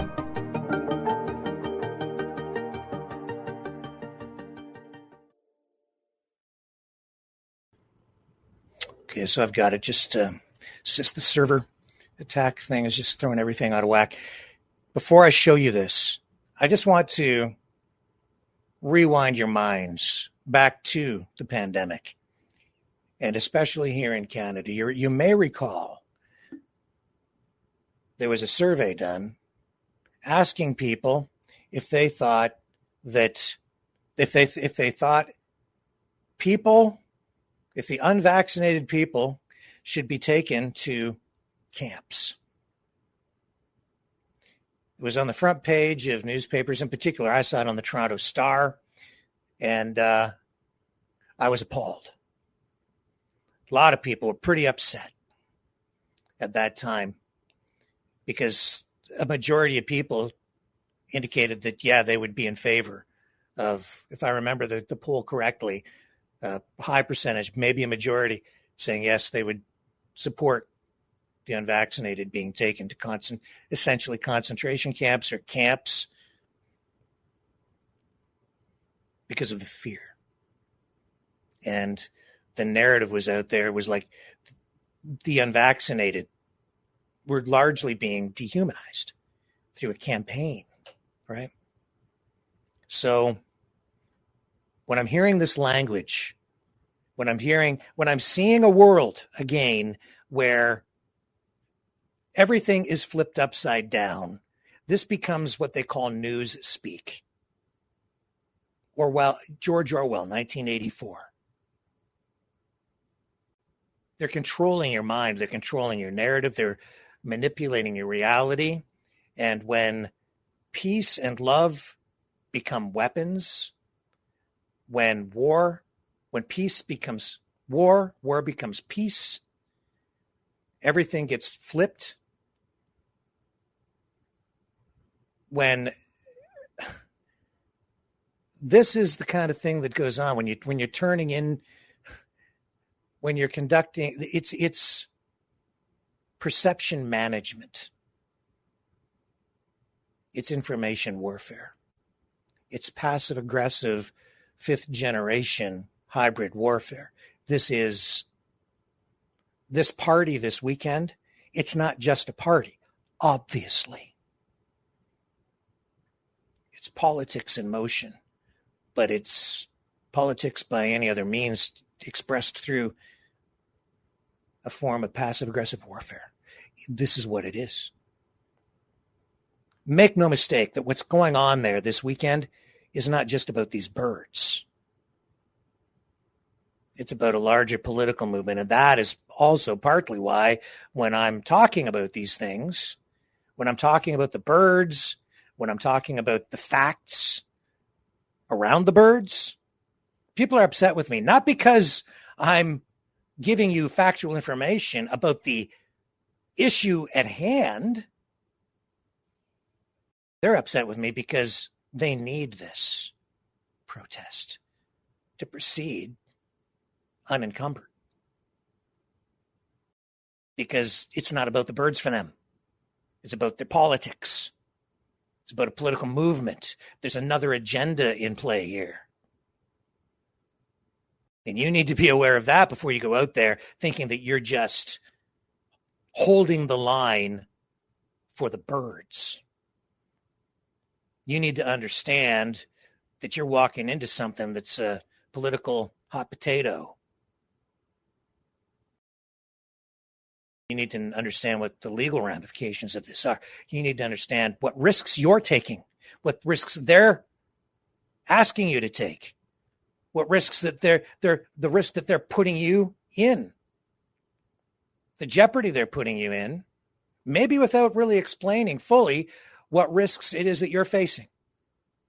And you need to be aware, because with this perception management that is taking place, this information warfare, this war that's on for your mind, you need to understand that this has been ongoing since at least when the pandemic broke out, and probably long before that.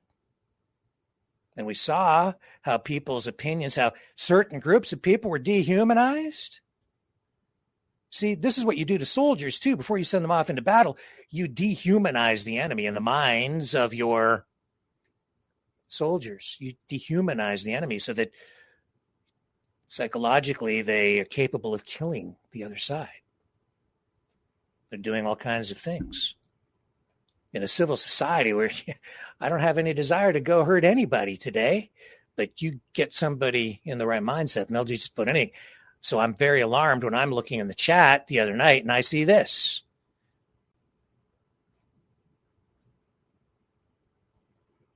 The The ones doing this don't get to be called humans.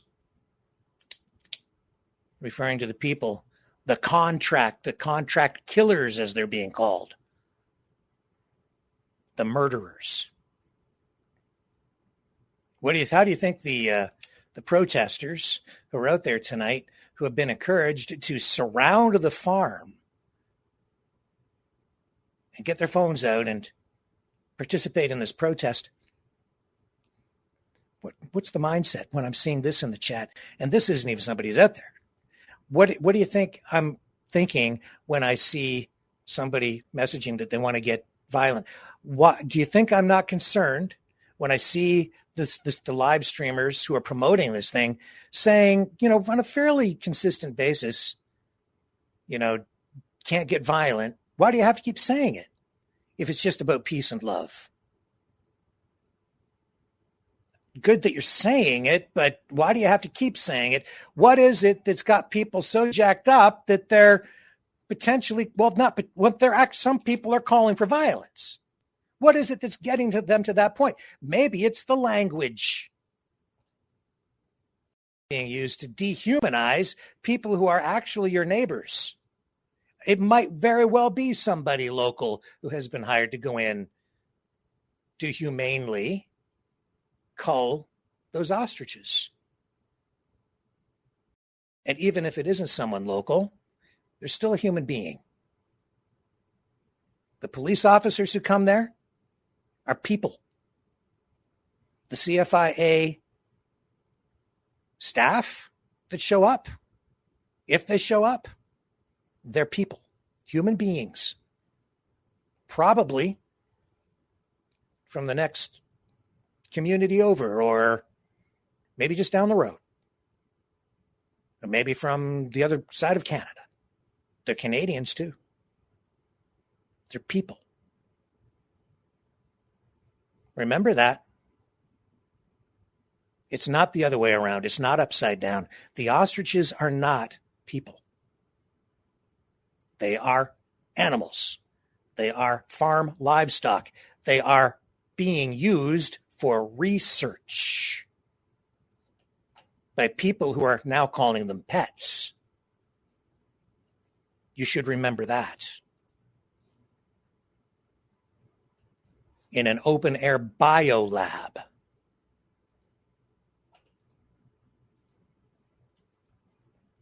Maybe you like that. Maybe you're in favor of that.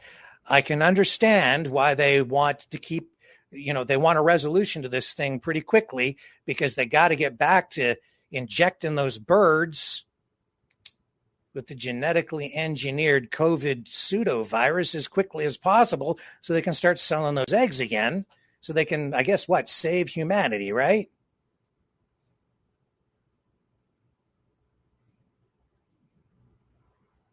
So everybody go party down this long weekend at Ostrich Fest.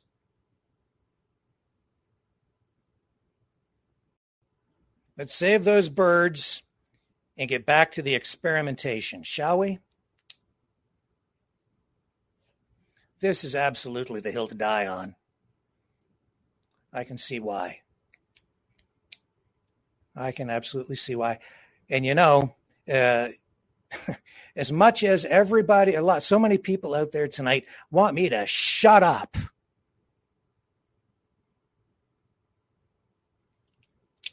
Because I can't win.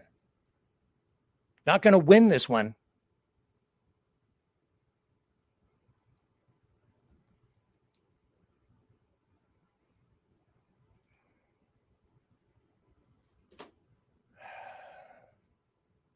I'm just being told I should look in the chat. I'm going to look.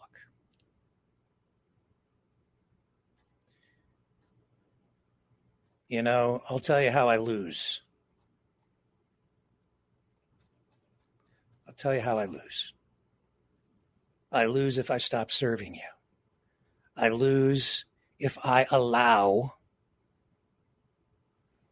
other people, a group of people, a political organization, whatever this is, if I allow them to reshape my reality, if I I asked the person who tonight, I texted back, and when they said, you're not going to win this one, my message back was, what do you want? So do you want me to lie?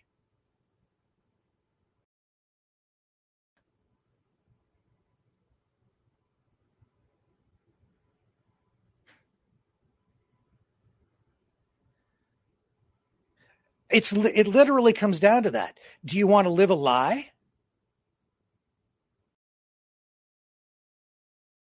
It's just about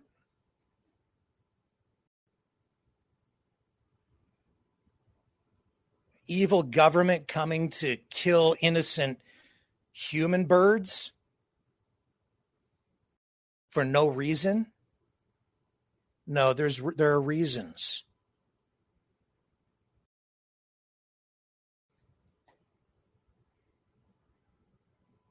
We're told that it's not a risk, right? Not a risk because the farm is about 100 kilometers or 130 kilometers away from the nearest town. But the virus got in there, they think, from ducks, right? So if the virus can get in, can the virus not get out? Not just the avian flu virus, but if something goes wonky with these experiments, could something else possibly get out of there? Well, they're 100 and some kilometers away, so how could that possibly happen? Well, if a bird can fly in and land on feces or drop feces, then I guess they can land on feces or come into contact with these other birds. Couldn't they then fly out? Oh, well, they're so far away, right? So I was thinking about that, and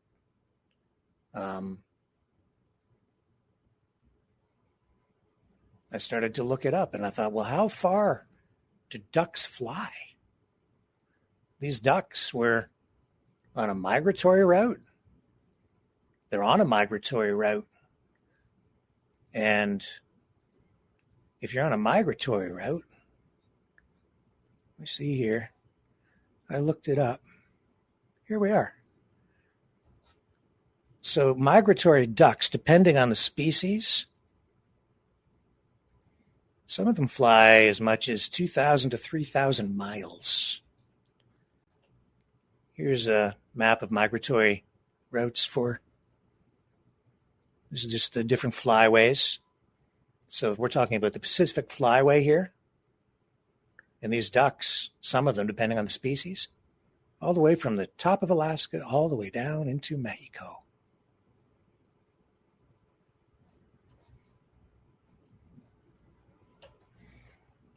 Now, I'm also seeing that some very learned people have other opinions on this, and I'm open to looking at all of that as well. And here's something that was just brought to my attention just before we came to air. I tried to read it as quickly as I could. It's a number of pages long. I'm not sure exactly how many. I did speed read it. I've kind of acquired a bit of that skill from covering so much court over the years. I didn't get through it all. This is from Dr. Stephen Pellick of the University of British Columbia.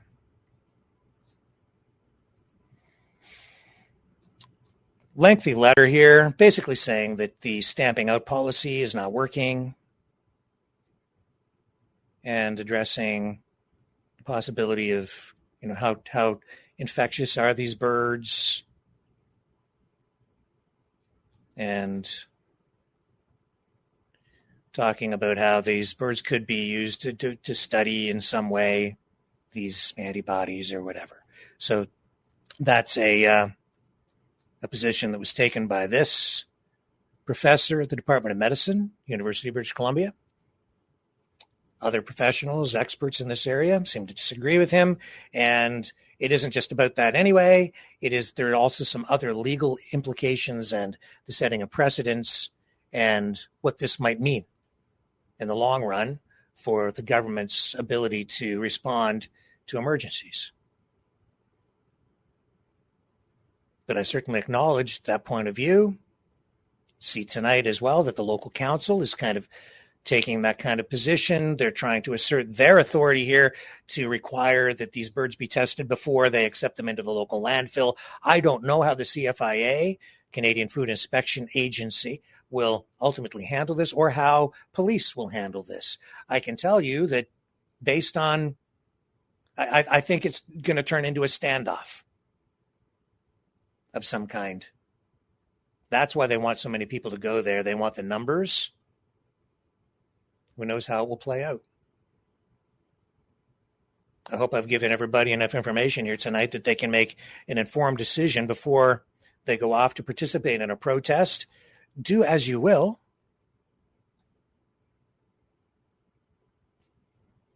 But I'm not going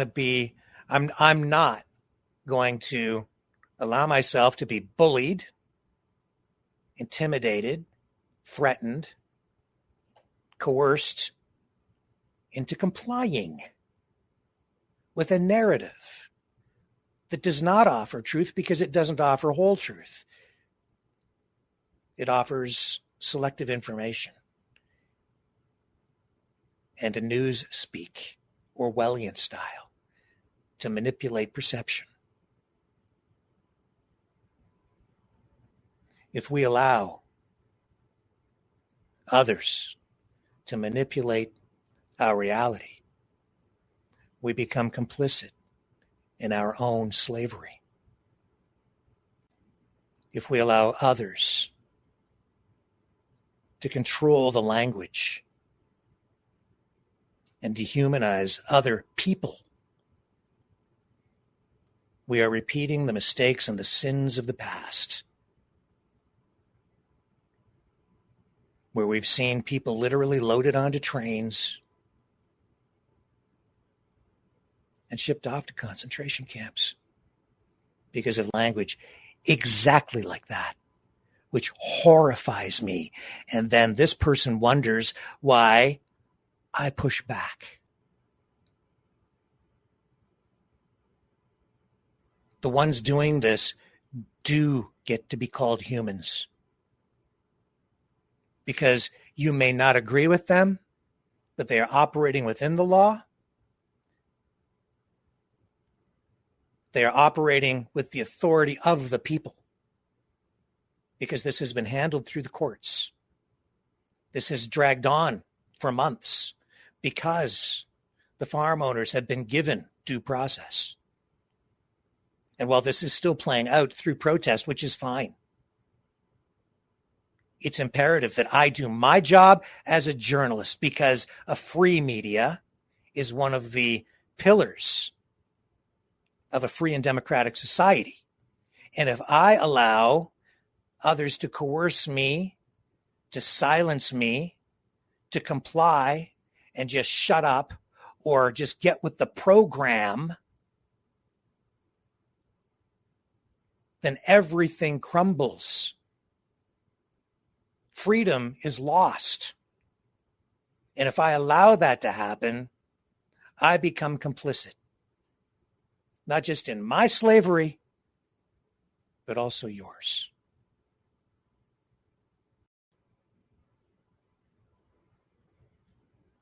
I will not comply.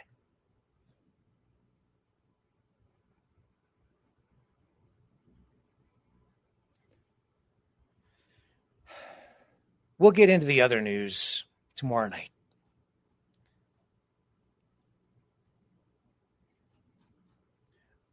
It's not going anywhere. The peace talks, Ukraine, Russia, that's not going anywhere. It's going to be there tomorrow. The talk about no budget, it's going to be there tomorrow. We'll get into all that. The politics, it'll wait. The other politics. This has exhausted me. It's emotional for me too. It's heartbreaking.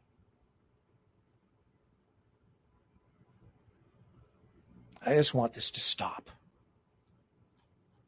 I want the games to stop.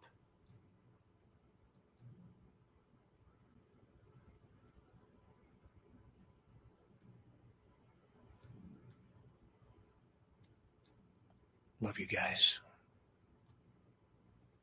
See you tomorrow, 7 p.m. Eastern, on the flip side.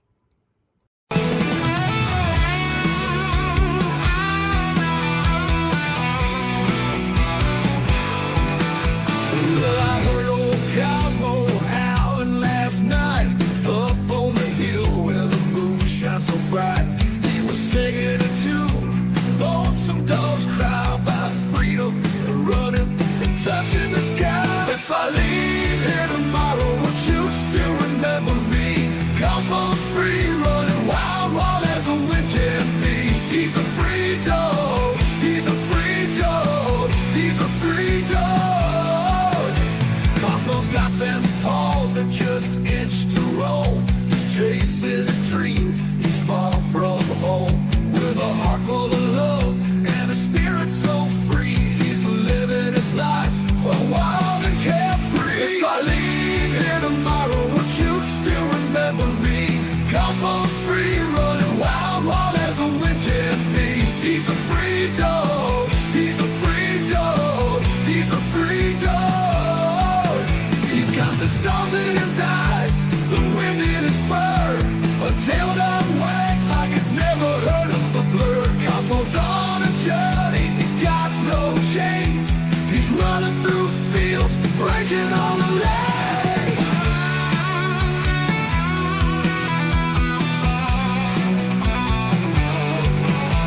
Yeah, the night's getting cold, the sky's turning gray. But Cosmo's still out there, he's miles away.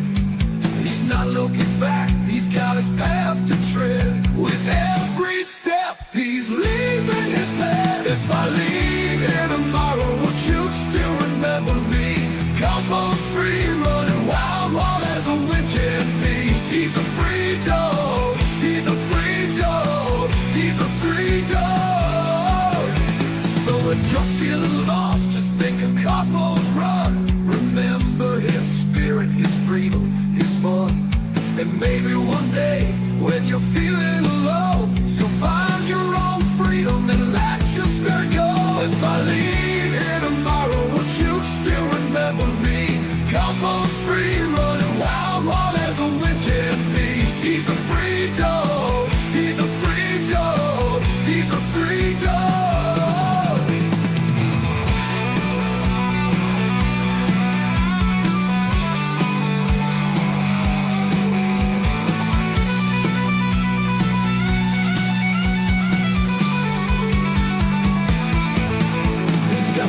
His eyes, the wind in his fur, a tail that wags like it's never heard of a bird. A heart full of love and a spirit so free. He's living his life wild and carefree. He's got the stars in his eyes, the wind in his fur, a tail that wags like it's never heard a word. Cosmo's on a journey, he's got no chains. He's running through fields, breaking all the lanes.